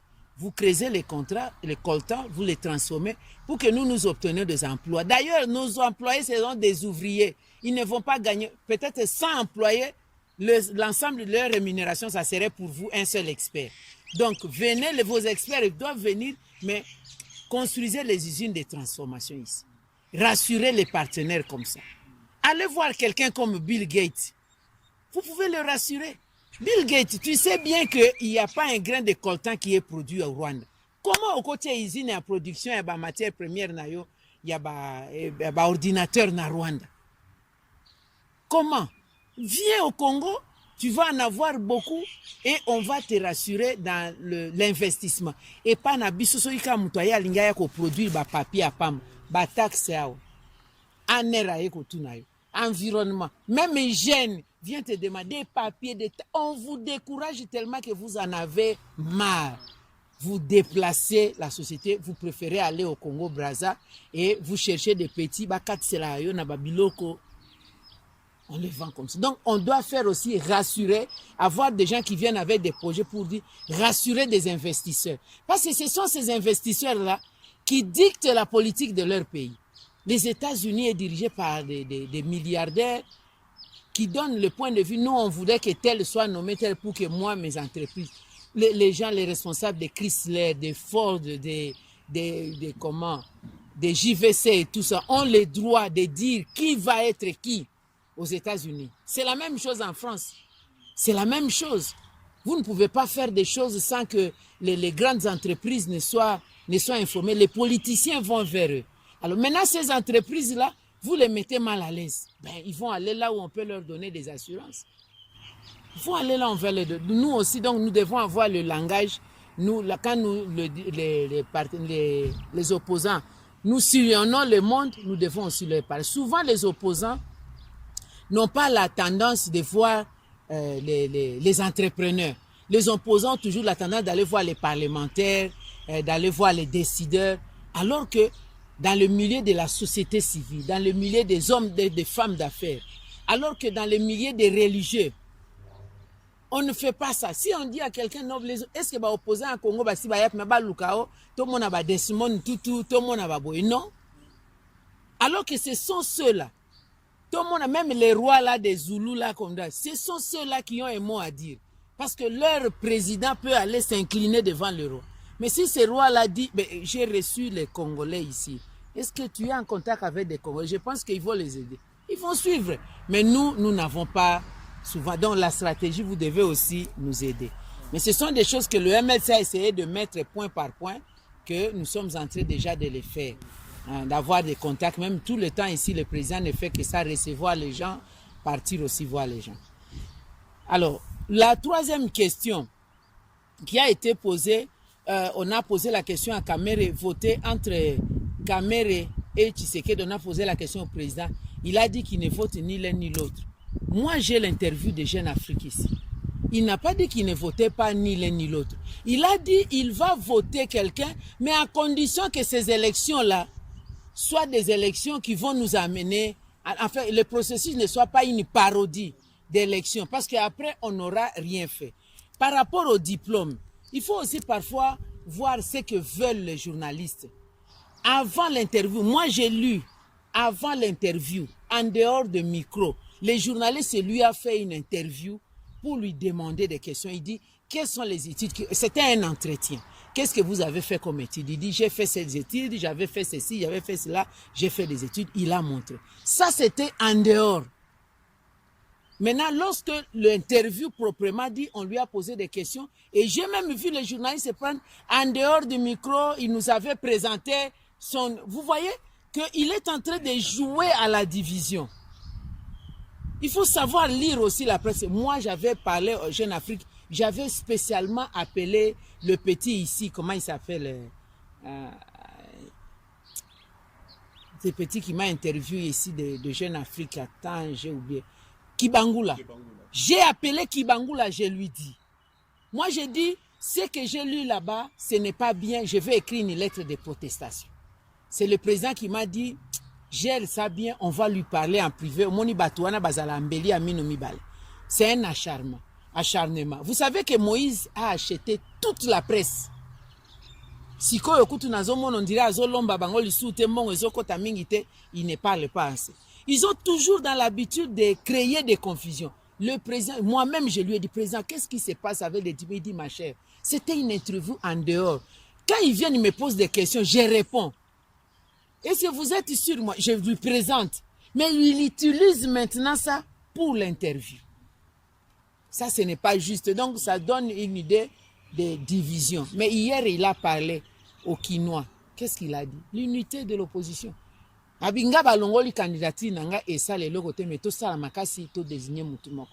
a même réclamé que même Moutouana Zala na sécurité, on doit nous assurer la sécurité du candidat qui va être notre candidat. Je crois que vous l'avez suivi. Il a même parlé de la libération de ceux qui sont en prison. Nous devons nous battre pour la décrispation. Cette unité-là, il avait dit même quand il ne savait pas qu'il va être libéré. Il avait écrit, moi-même j'ai réceptionné la lettre, j'ai convoqué la réunion, j'ai lu la lettre devant tout le monde pour l'unité d'action de l'opposition. Donc parfois nous devons faire attention, il y en a qui veulent tout le temps nous diviser. Et c'est dans ce genre de division-là, vous avez vu que moi je n'ai pas répondu sur Facebook. Vous avez vu comment le jeune homme ici, le musicien, m'a insulté. Sur Facebook, je n'ai pas répondu. Il était payé par l'ensemble. Vous avez vu comment Kabouya, porte-parole de l'UDPS, m'a insulté. Il a même dit, Bengana qui est na UDPS. Personne ne m'a chassé de l'UDPS. Personne ne m'a chassé. Quand moi j'étais chef dans l'UDPS, Kabouya n'existait pas. Il n'existait pas. Même Sami Badi Banga n'existait pas. Il n'avait pas un mot à dire. Moi j'étais dans l'UDPS, j'étais chef. Personne ne m'a chassé. Vous avez entendu comment il a dit. Vous avez entendu comment Kabunda a dit. Bamususu bazali abalongoli batina bango. Ce qui va me carrer nous, le MLC, moi je suis en mesure de mobiliser les gens pour sortir. Mais nous ne pouvons pas sortir. Nous savons que ce sont des pièges. Bemba vient d'être libéré. Les gens ne sont pas contents au pays. Ils ne sont pas contents. Si je dis, Batba Bima, va protester, d'abord, politiquement, va protester par rapport à la CENI, nous faisons d'autres actions. Ils vont sortir. Quand quelqu'un sort pour protester, c'est quoi? Brûler les véhicules, les bus, casser et tout.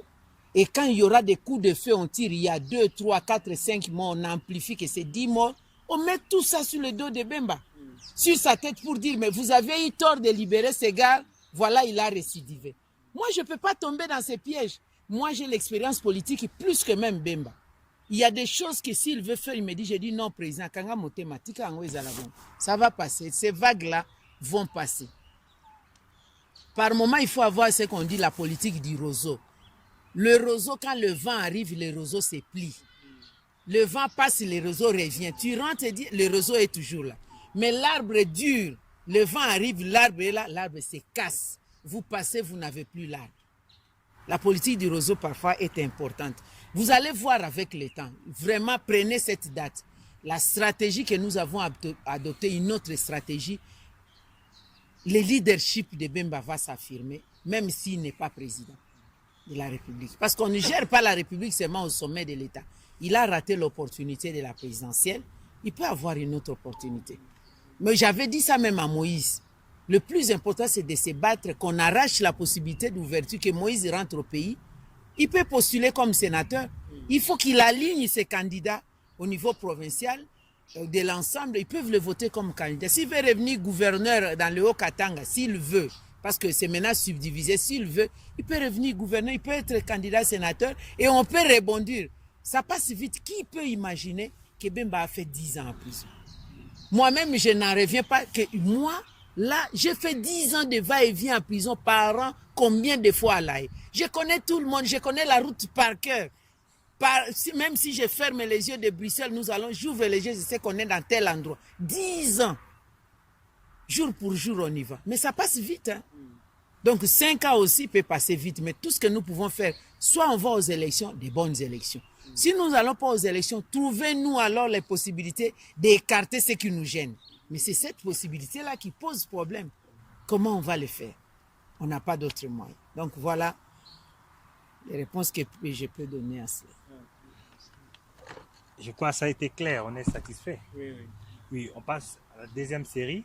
Qui Vous peut avez être parole, la papa. dernière série, oui. Oui, c'est la dernière série, je crois. Non, c'est moi, c'est la jurisprudence.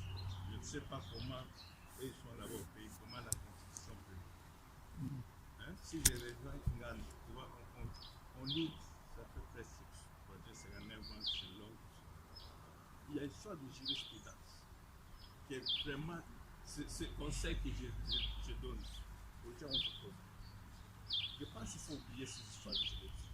Comme il a dit qu'il ne se présente pas, puisque la jurisprudence, candidat promis, tu vois le pays voisin. Ils sont pas les candidats comment? Ils ont la CENI, ils ont la Cour constitutionnelle. Ça, rien ne passera. Même machine à voter, même bulletin de vote de Zimbabwe, les garçons là-bas, candidats promis. Au Congo, tu peux lire machine à voter, bulletin de vote, ils contrôlent la CENI, ils contrôlent la Cour constitutionnelle. Rien ne passera. Il y a la jurisprudence qui est telle.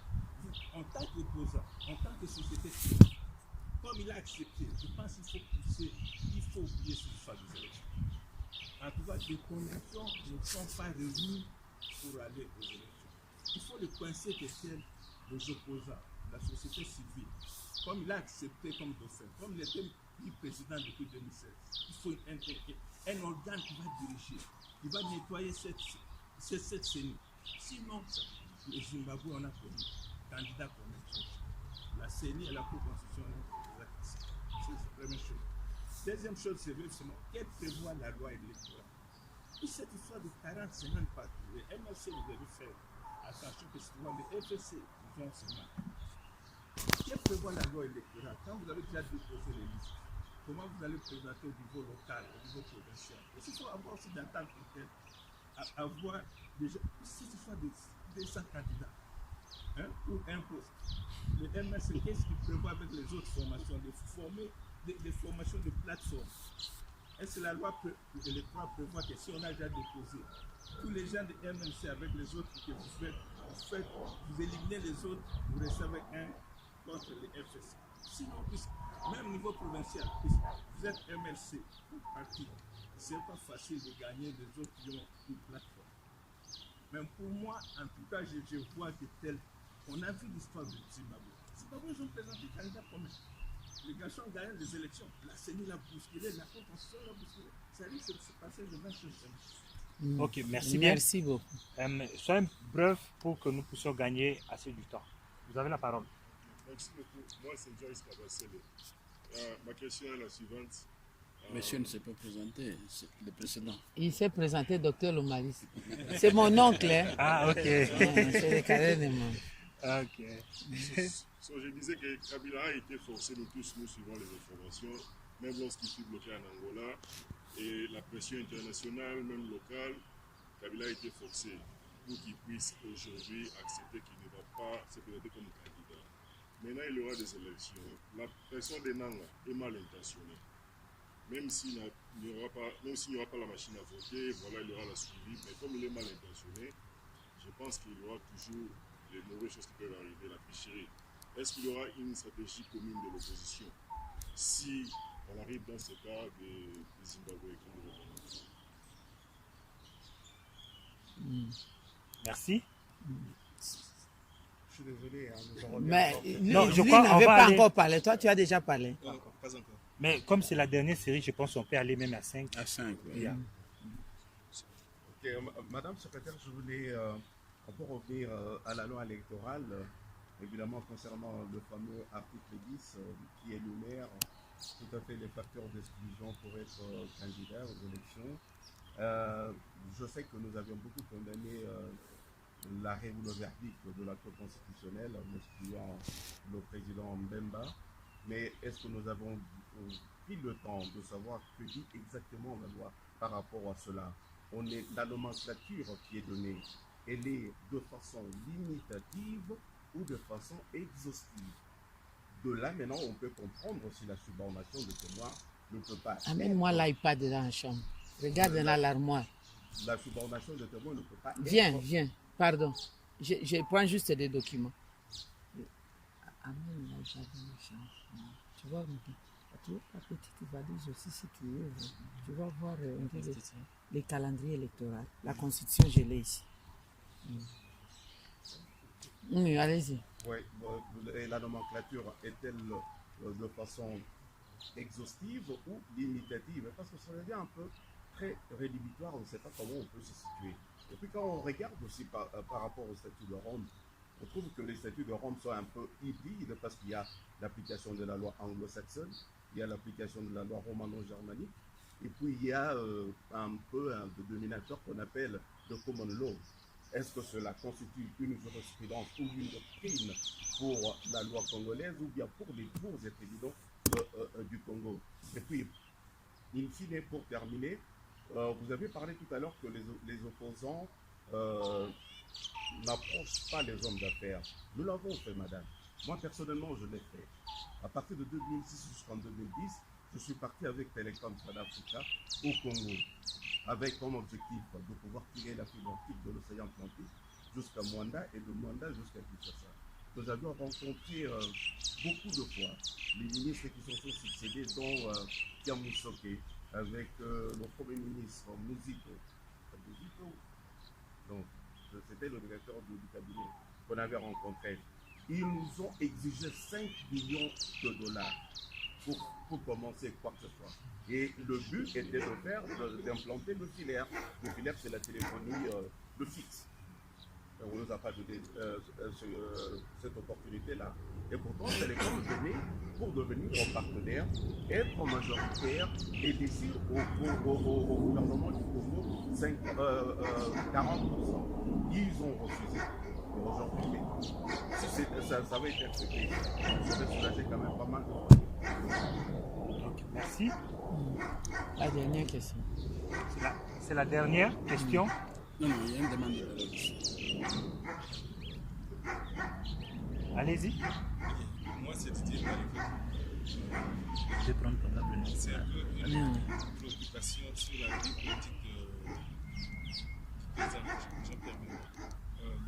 Je suis présent qu'après tout, que le pire arrivait et qu'il soit définitivement écarté, serait-il la fin politique pour lui ou il serait encore en mesure de révéler 5 ans plus tard pour postuler à la présidentielle?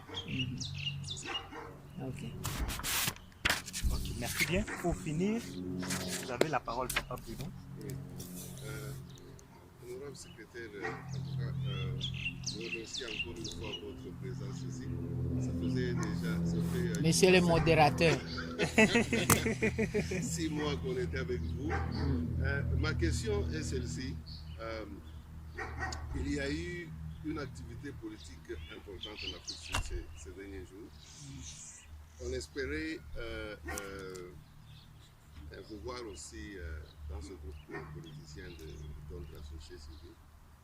Bon, voilà que les activités ont pris fin, et vous êtes là. Bon, je voudrais savoir un peu pourquoi cela est ainsi et qu'est-ce que vous pensez, parce que je vous ai entendu ici parler du soutien ou du conseil que vous donnez à MLC Afrique du Sud de s'impliquer dans les démarches diplomatiques et tout ça. Eh bien, toutes ces activités ont été inscrites dans ces démarches-là. Bon, maintenant que vous êtes là, qu'est-ce que vous pensez de tout ça? Parce que MLC a été avec d'autres partis, nous avons été souvent en contact avec les centres et les autres pour participer dans ces activités-là. Parce qu'il y a tous ces gens, il y avait par exemple Mozito qui était ici, Moïse était ici, Loucha était ici. C'est la dame qui vous appelle. On vient de préparer. Non, tu vas demander seulement ceux de préparer de se présenter. Je veux parler. Okay. Excusez-nous. Ok. Bon, voilà, je voulais juste savoir un peu les raisons pour lesquelles parce que selon ce que j'entends, je vous entends, vous donnez beaucoup d'importance à ça. Mais c'était une activité importante où vous étiez absent. Nous, on vous attendait parce que, je m'excuse, moi je suis de la société civile. Et bien que je suis un peu... Vous n'avez pas à vous excuser pour être de la société civile. Excusez-vous que vous n'êtes pas politique. Moi, je veux que vous soyez politique. Nous tous, nous sommes civilement politiques ou politiquement civils. Bon, bien que ces derniers temps, j'ai pris un peu du goût dans le MLC. Bon, il y a beaucoup de questions. Bon, peut-être on pourra aborder ça après. Mais je peux m'arrêter là. Ok, merci. Avant de répondre à des questions, moi j'aimerais d'abord que nous puissions recevoir ces grandes personnalités qui viennent ici. Je commence par mon pasteur et madame qui viennent de Pretoria. Hein? Ils ont parcouru des kilomètres pour venir nous voir. Karibuni.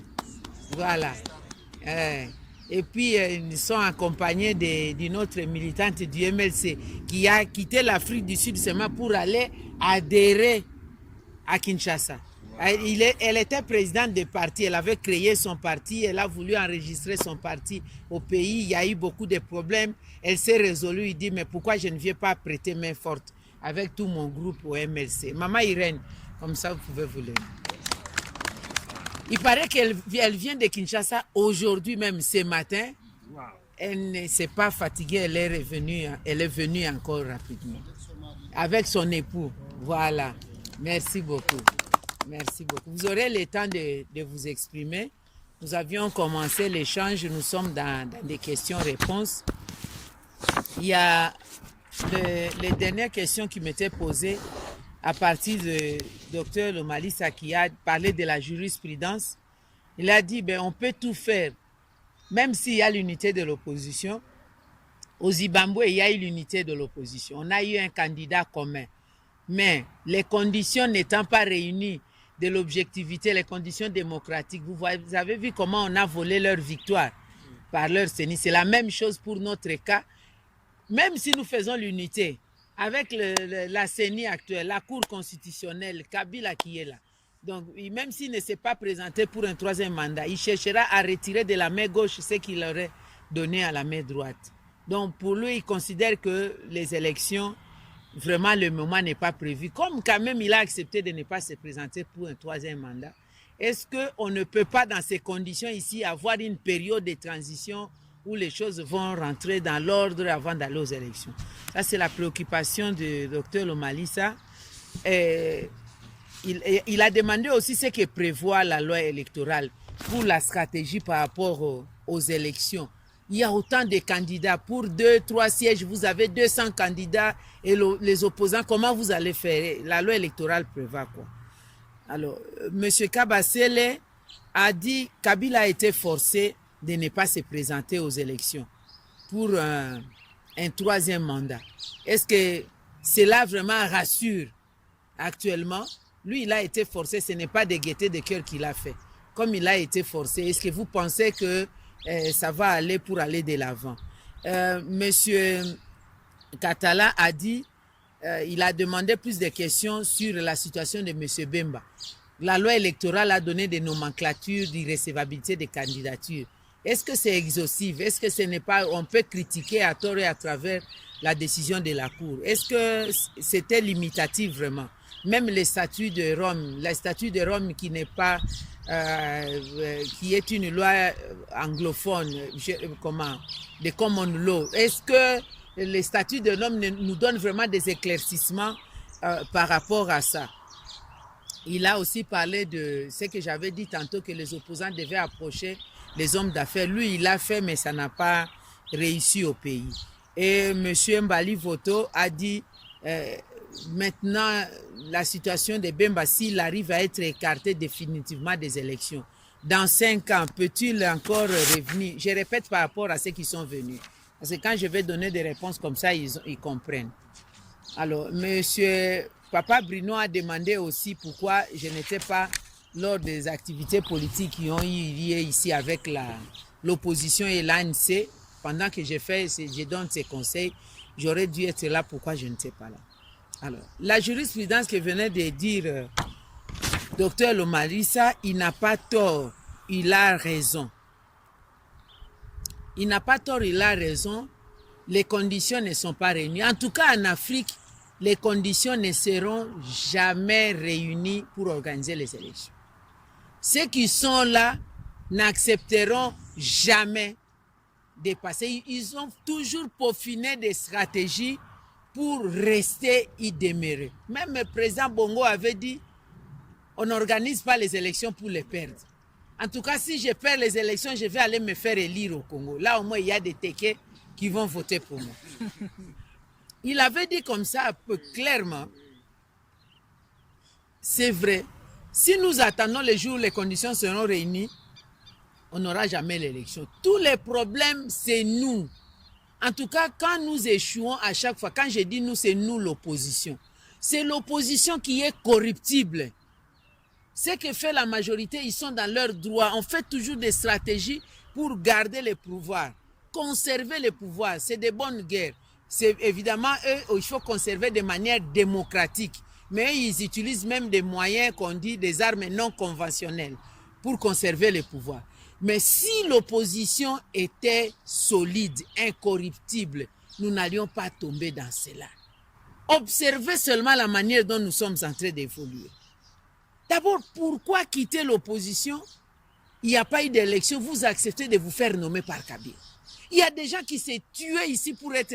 Il faut qu'un premier ministre, membre du gouvernement. Il suffit seulement qu'il y ait un enjeu, un petit enjeu. Mais il faut voir, il y a plus de bousculades dans l'opposition que dans la majorité.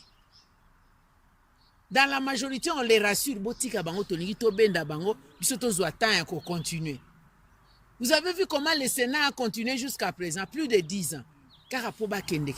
Chez nous, c'est les jours où les opposants vont être, ça ne va pas être seulement la politique du ventre, avec un idéal d'alternance. Moi, je me suis toujours demandé,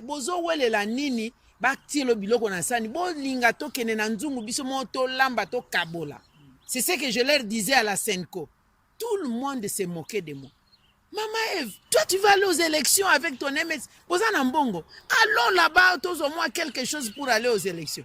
Même dans mon parti, on m'a dérangé de la même manière. Il faut qu'il y ait un gouvernement, il faut qu'il y ait un bon. De toutes les façons, si on a un gouvernement, on n'aura pas 5 ministres. Batouazé et Belé, on aura tout au plus 3. Et parmi les 3, même pas. C'est moi qu'on va demander. Et moi, je serai là avec 2 autres. Est-ce que Bissomi Sato, à la mesure qu'on fout à caution à Batunios, Bissomi Sato, à la mesure qu'on prend, quand on va arriver là-bas, lorsque vous allez nous embrouiller, la seule chose, je n'avais pas de chiens, je vais acheter des chiens pour Nandakunanga. Je n'avais pas de militaires, je vais mettre des militaires parce que vous allez m'embêter. Je vais changer le numéro de téléphone. C'est ce qui va être fait. Quand tu viens, c'est un peu de parler, mais au lobby n'a moutoumoko. L'autre vient, une autre vient. Tu te fatigues. Moi, j'ai eu des problèmes sérieux. Regarde, quelqu'un comme Badi Banga, Akendegina Ngosalani. Tibala est parti pour quoi faire? Et tous les autres, eux sont en vue, et tous les autres qui sont partis. Les caméras, et Simbite Azongi, c'est la responsabilité des opposants. Faut pas parler à les gens là de la majorité kozala na ba réunion secrète na bango te. Toutes les réunions secrètes bokibo sololi na bango, eux ils vont ça prévaloir mettre ça sur la place publique. On est diminué. Si on s'était tenu, imaginez-vous si on avait dit bon, OK, toke na dialogue wana esili, okoki ko organiser l'élection en 2016, c'est bon, on va à 2017. Personne n'entre dans son gouvernement. Kaka yo, na matata na yobo kene kuna. Nous sommes ici. On vous regarde en face. Cette pression allait amener des gens. Vous voyez, la pression avait même fait qu'on puisse casser une partie de la majorité. On les a eus. Bah, comme côté Nabiso, les G7. Maintenant, les G7 ils regrettent. Quand je parle avec Rabi, vraiment, tout ça, désolé, on a perdu nos positions pour rien. Donc, les G7 est venu, les gens Lucien Boussa, les José Makila qui se sont battus pour parler aux gens de G7 à venir et ils ont traversé pour aller de l'autre. Les choses vont évoluer comment? Toute la difficulté, c'est nous. Alors, la deuxième difficulté qu'il y a maintenant, c'est que nous tous, nous n'avons plus le même langage. La stratégie de la majorité nous a eu. Au moment où nous parlons, l'opposition est subdivisée en 3 groupes, selon moi.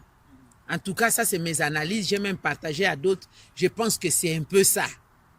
Nous avons d'un côté ceux qui ne veulent plus du tout aller aux élections. Ils n'en veulent plus. C'est le leadership est pris par l'ensemble. Il n'y a pas qu'ensemble, il y a d'autres. Le président Moïse dit, il n'a même pas, on ne l'a même pas permis de venir déposer sa candidature. Il est découragé. Ils ont aligné des candidats, c'est vrai. Mais ces candidats-là espéraient avoir les moyens de Moïse Katumbi pour battre la campagne. Lui aussi, il n'a même pas pu déposer sa candidature à Opé Sabino Mbongo-Kabwe. Avec quelle assurance? Il n'a pas un parti politique. Le G7 là, ce sont les partis des autres. Encore que le G7 Batikali combien? Ce n'est plus G7. D'autres ont déjà quitté, c'est resté le nom. Mais à l'intérieur aussi de ces partis-là, le MCR par exemple n'existe plus. MCR est comme Kabila. On a demandé à Lumbi de créer un autre parti. Arc et Zali, mais lui-même Arc ne fonctionne plus dans l'Arc. À comment occuper na Makamoussus. Le PDC n'existe presque plus parce que Papa Ndoundou est resté seul. Tous ces jeunes gens, les Liota, les Samputu et tout, sont partis avec les militants et les cadres. Les députés, ils sont partis. Donc on peut aller comme ça, une ADEF, une AFEC et tout ça, il y a des problèmes. Alors, sur quoi Maurice va se reposer? Batouana va aligner un candidat. Est-ce qu'aujourd'hui, s'il passait député provincial, il passait député national, ils vont soutenir Moïse? Il n'est plus même sûr. Du coup, il abandonne. Et aussi, comme il n'y a vraiment plus de moyens, ils ne veulent plus aller aux élections, ils cherchent une autre stratégie. Vous arrivez au centre, le leadership est pris par le MLC. Le MLC ne sait pas. Babima, Batikala, parce qu'ils se disent, bon, de toutes les façons, en 2011, nous sommes allés aux élections, il n'y avait pas Bemba, il n'était pas là, il n'a même pas donné l'argent, il était en prison, il était même condamné. Il avait ce processus, mais le MLC a continué à faire son bonhomme de chemin. Nous avons aligné des candidats, il est sorti, mais ce n'est pas lui qui a donné l'argent, c'est nous-mêmes.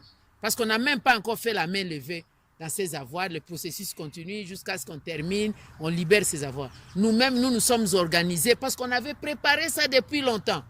Nous avons aligné nos candidats. Nous sommes le premier parti dans tout le pays à aligner autant de candidats au niveau national, au niveau provincial. Nous savons qu'avec ces nombres, nous pouvons avoir des députés qui peuvent peser.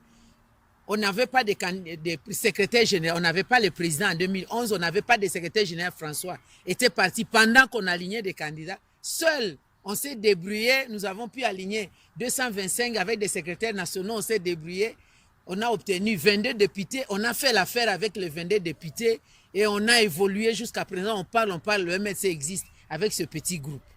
Bon, maintenant que Bemba est là, il nous a trouvé, on a aligné plus de 490 députés, plus de 680 députés provinciaux. Il est venu nous trouver. Non seulement il n'est pas en prison, il est dehors, il a son argent. Il doit nous donner l'argent pour battre campagne. Pourquoi nous devons quitter le processus? Si on n'a pas la présidence, on va se battre autrement. Ça, c'est le MLC. Je ne donne pas mon point de vue personnel. Donc le MLC, parce qu'il faut, pour quitter, il faut que la direction politique accepte. Là, ça peut se réaliser. Nous sommes dans cette position-là. Et puis, à droite, vous trouvez le leadership tenu par l'UDPS. Il y a aussi l'UNC de Caméré dedans et les autres qui disent, en tout cas, nous, on a eu la chance d'être acceptés. On a passé l'examen de la CENI, la Cour constitutionnelle. Avec ou sans la machine à voter, on va aux élections. Personne ne peut nous dire qu'on lâche. Bon, alors, si les groupes A, B, si nous allons vers l'ensemble qu'on dit, on quitte le processus. L'UDPS rentre dans le processus, il va rester seul avec l'UNC. On va les bouffer. Donc, il faut maintenant que nous ayons l'unité. C'est ce qu'on est en train de construire maintenant. Là, nous avons maintenant des réunions, des forcés d'aller dire, comme l'UDPS veut aller aux élections, est en bonne position, c'est ce qu'on a dit, c'est ce que vous avez entendu Bemba dire hier, nous allons désigner un candidat, mais que eux qui sont pour les élections, bah, candidats, on a Kamere, Fayoulou, Tshisekedi et les autres, bah, yo, Kanaba, Bimiserabiso, candidats, nous tous, nous allons soutenir ces candidats, mais à condition qu'il n'y ait pas la machine à voter. Au moins, on va affaiblir une des stratégies, un des bras ou des béquilles de la majorité. Nous allons affaiblir ça et puis nous alignons maintenant des surveillances des élections. Nous commençons maintenant la pression avec l'appui des partenaires internationaux, essayer de voir ce qu'on peut gagner. Si vraiment l'UDPS veut aller aux élections. Mais on ne peut pas se diviser à ce stade parce que la majorité ne cherche que ça. Si nous faisons la pression, voyons un peu si on désigne un candidat et pas na bango quelle idée ça va donner. Parce qu'eux, ils jurent qu'on n'aura pas une candidature commune. Mais nous devons faire un sacrifice, ne fût-ce qu'à ce stade, avant décembre, avoir une candidature commune. Alors que ces candidats-là soient pour nous comme un porte-parole de l'opposition avec un gouvernement autour. Ceux qui ont été déclarés élection, il y a lui, et ceux qui étaient invalidés, soit autour de lui. Pour les soutenir, on se déploie un peu pour voir en face quel rapport ça va donner en attendant on arrive décembre. Peut-être qu'eux aussi vont paniquer, vont nous amener dans une logique pour dire non, mettons-nous ensemble, réfléchissons, mais que ça ne vienne pas de nous. Pour montrer la faiblesse. Nous essayons un peu de casser cela. Mais c'est vraiment ce que Dr Lomalis a dit, c'est vrai. Et même pour la multitude de candidatures.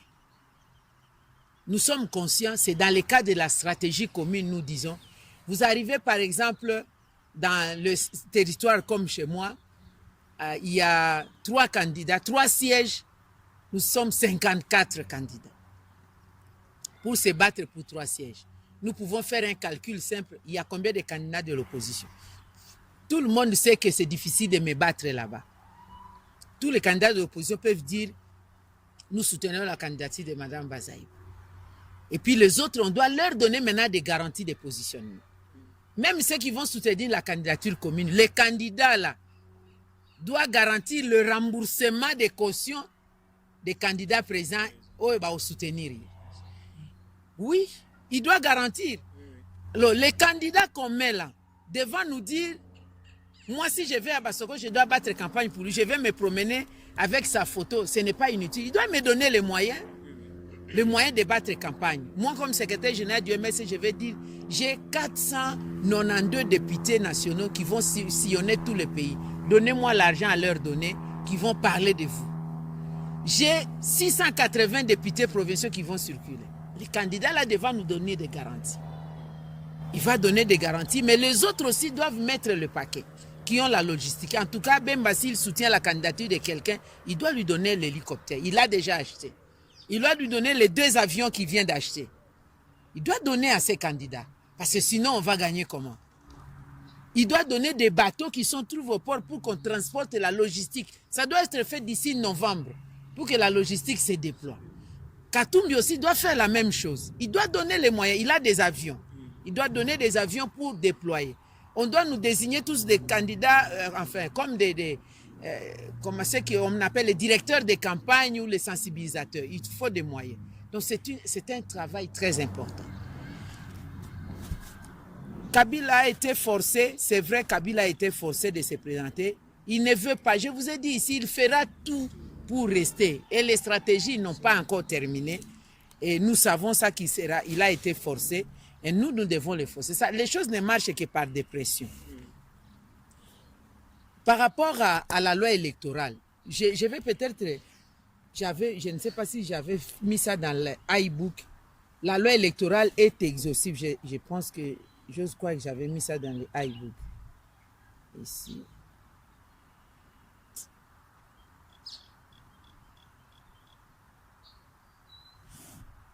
En tout cas, je vais voir ça dans les iBooks.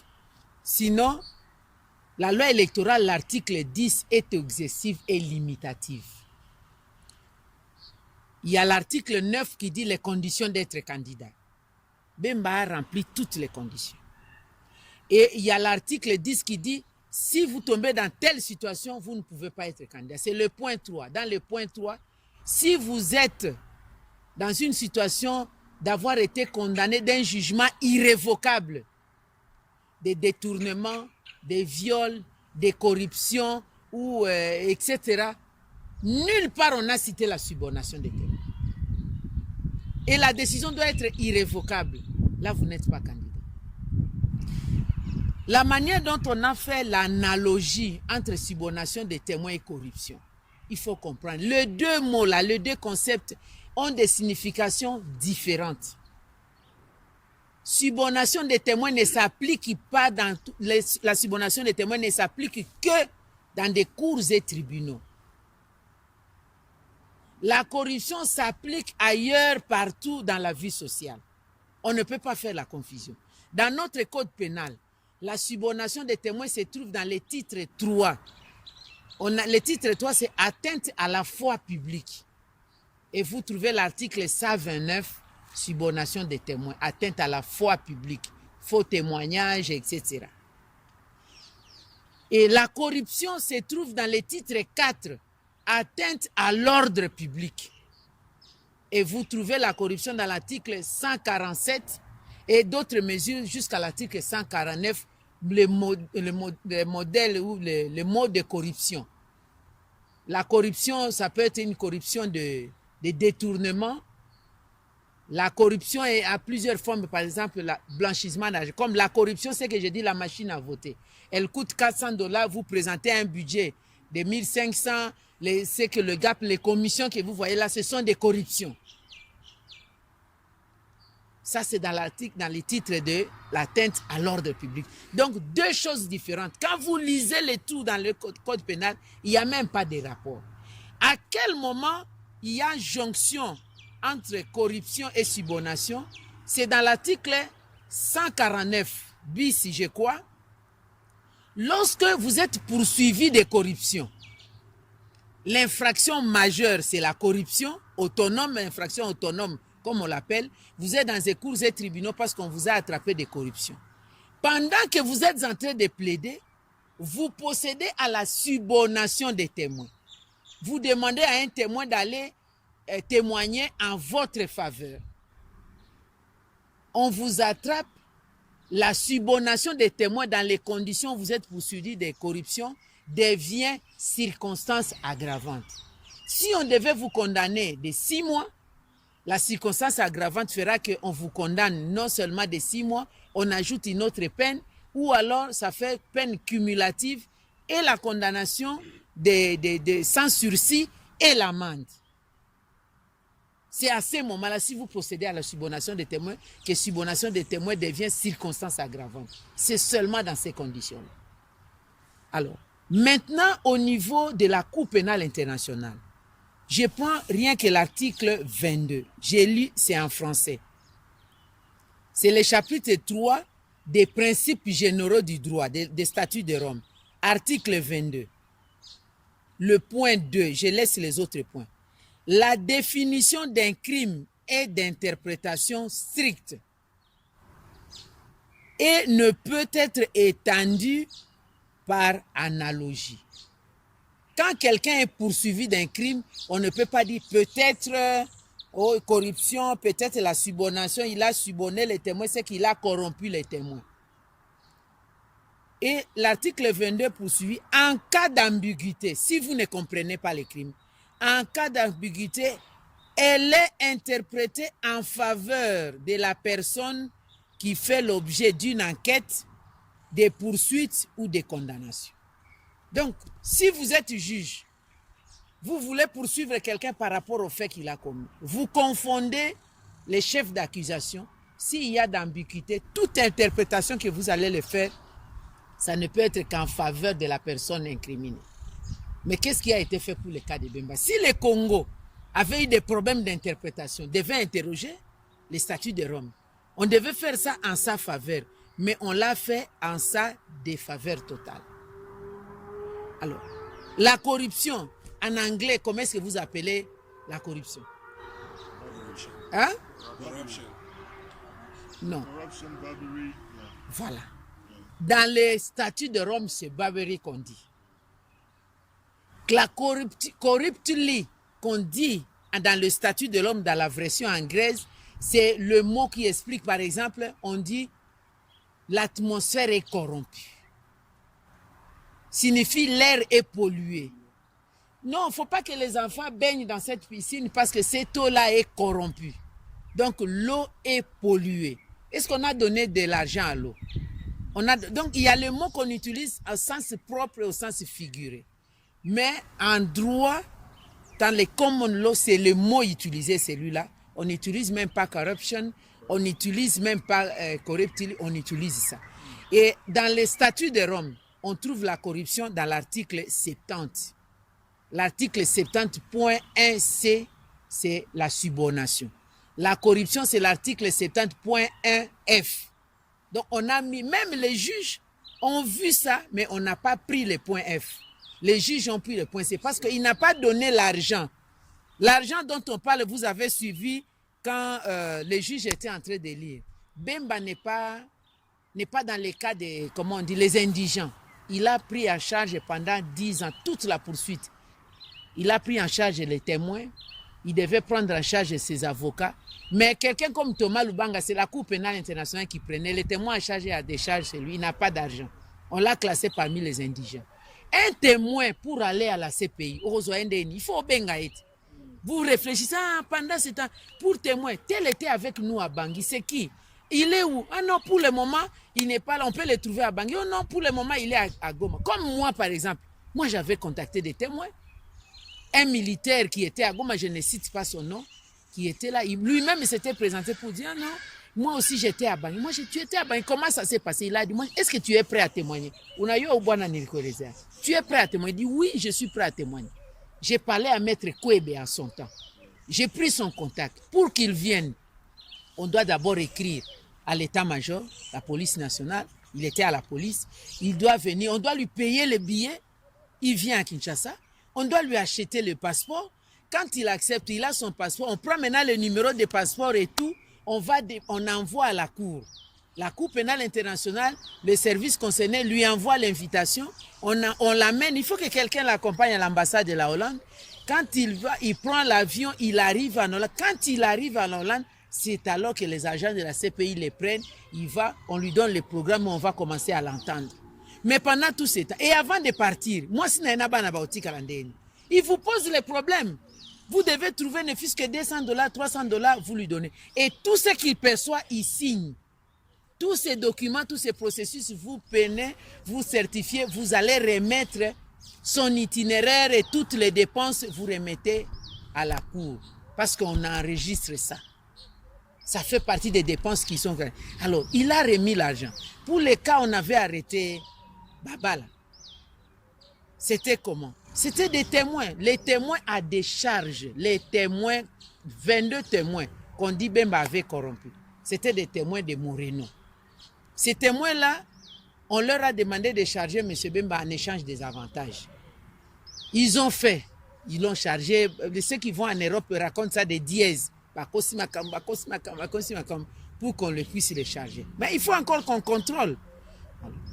Les avantages, ils n'ont pas obtenu comme c'était fait. Lorsque Moreno est parti, ils ont commencé à chercher Moreno. Ils sont allés le voir. Ils disent, mais toi tu es parti et la suite, nous on n'a pas obtenu ce qu'on avait dit. Moreno dit, moi j'ai fini mon contrat avec la CPI. Allez voir madame Fatoumata. Ils vont voir la nouvelle procureure. Elle dit non, quand vous avez signé votre contrat, moi je n'étais pas là. Ils étaient fâchés. Il y en a qui, il avait obtenu, on devait amener sa femme et les enfants en Europe. D'autres, on devait lui acheter des véhicules. L'autre, on devait faire je ne sais pas quoi. Le 22, sur les 43 témoins de Moreno, 22 ont écrit à la Cour que, en tout cas, nous dénonçons. On nous avait demandé de charger M. Bemba en échange des avantages. nous avons fait notre acte et ils n'ont pas donné en échange, nous dénonçons. Mais les gens ne savaient pas. Ils sont restés, il n'y avait pas de feedback. Ils se disent, en tout cas, cette lettre, on doit montrer ça à la défense. Il faut c'était des Centrafricains. Ils ont fait des démarches, ils sont allés voir un monsieur Arido, un des témoins. Arido, toi, comment est-ce qu'on peut... Arido dit, moi, je peux vous mettre en contact avec Babala, qui est le proche collaborateur de Bemba. Parce qu'il habite à Paris, ici, je le connais. Je l'ai déjà vu plusieurs fois dans des cafés. Il a cherché Babala, il ne l'a pas vu, mais il a obtenu son contact. Il a appelé Babala. Babala a dit, en tout cas, moi, je suis au pays. Il faut plutôt que je vous mette en contact avec Kilolo, qui est son avocat. Pas moi. Babala aussi les a mis en contact avec Kilolo. Le monsieur était à Bangui. Babala lui a envoyé l'argent. Il a pris les billets des trains jusqu'à Douala. Kilolo a quitté Bruxelles. Il est venu à Douala. Il lui a remis la lettre. Il regarde la lettre qu'on avait déposée au greffe. Pendant qu'eux, ils avaient déjà déposé, les greffes étaient en train de les suivre. Ils ont suivi tous ces mouvements.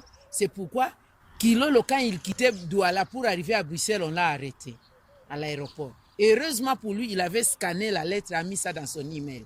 On a tout ravi, mais ça reste dans l'email. Nous l'avons. Babala aussi, on l'a arrêté. Il était en contact avec les témoins. Mais qu'ils nous disent la vérité, c'est ce qui a fait qu'on puisse acquitter Bemba. Parce que c'est grave. Ce qu'ils ont fait là, c'est très grave.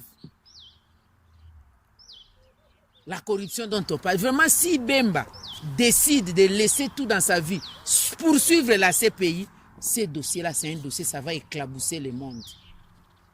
Moreno a triché et il a reçu l'argent de Kabila. Il a reçu l'argent.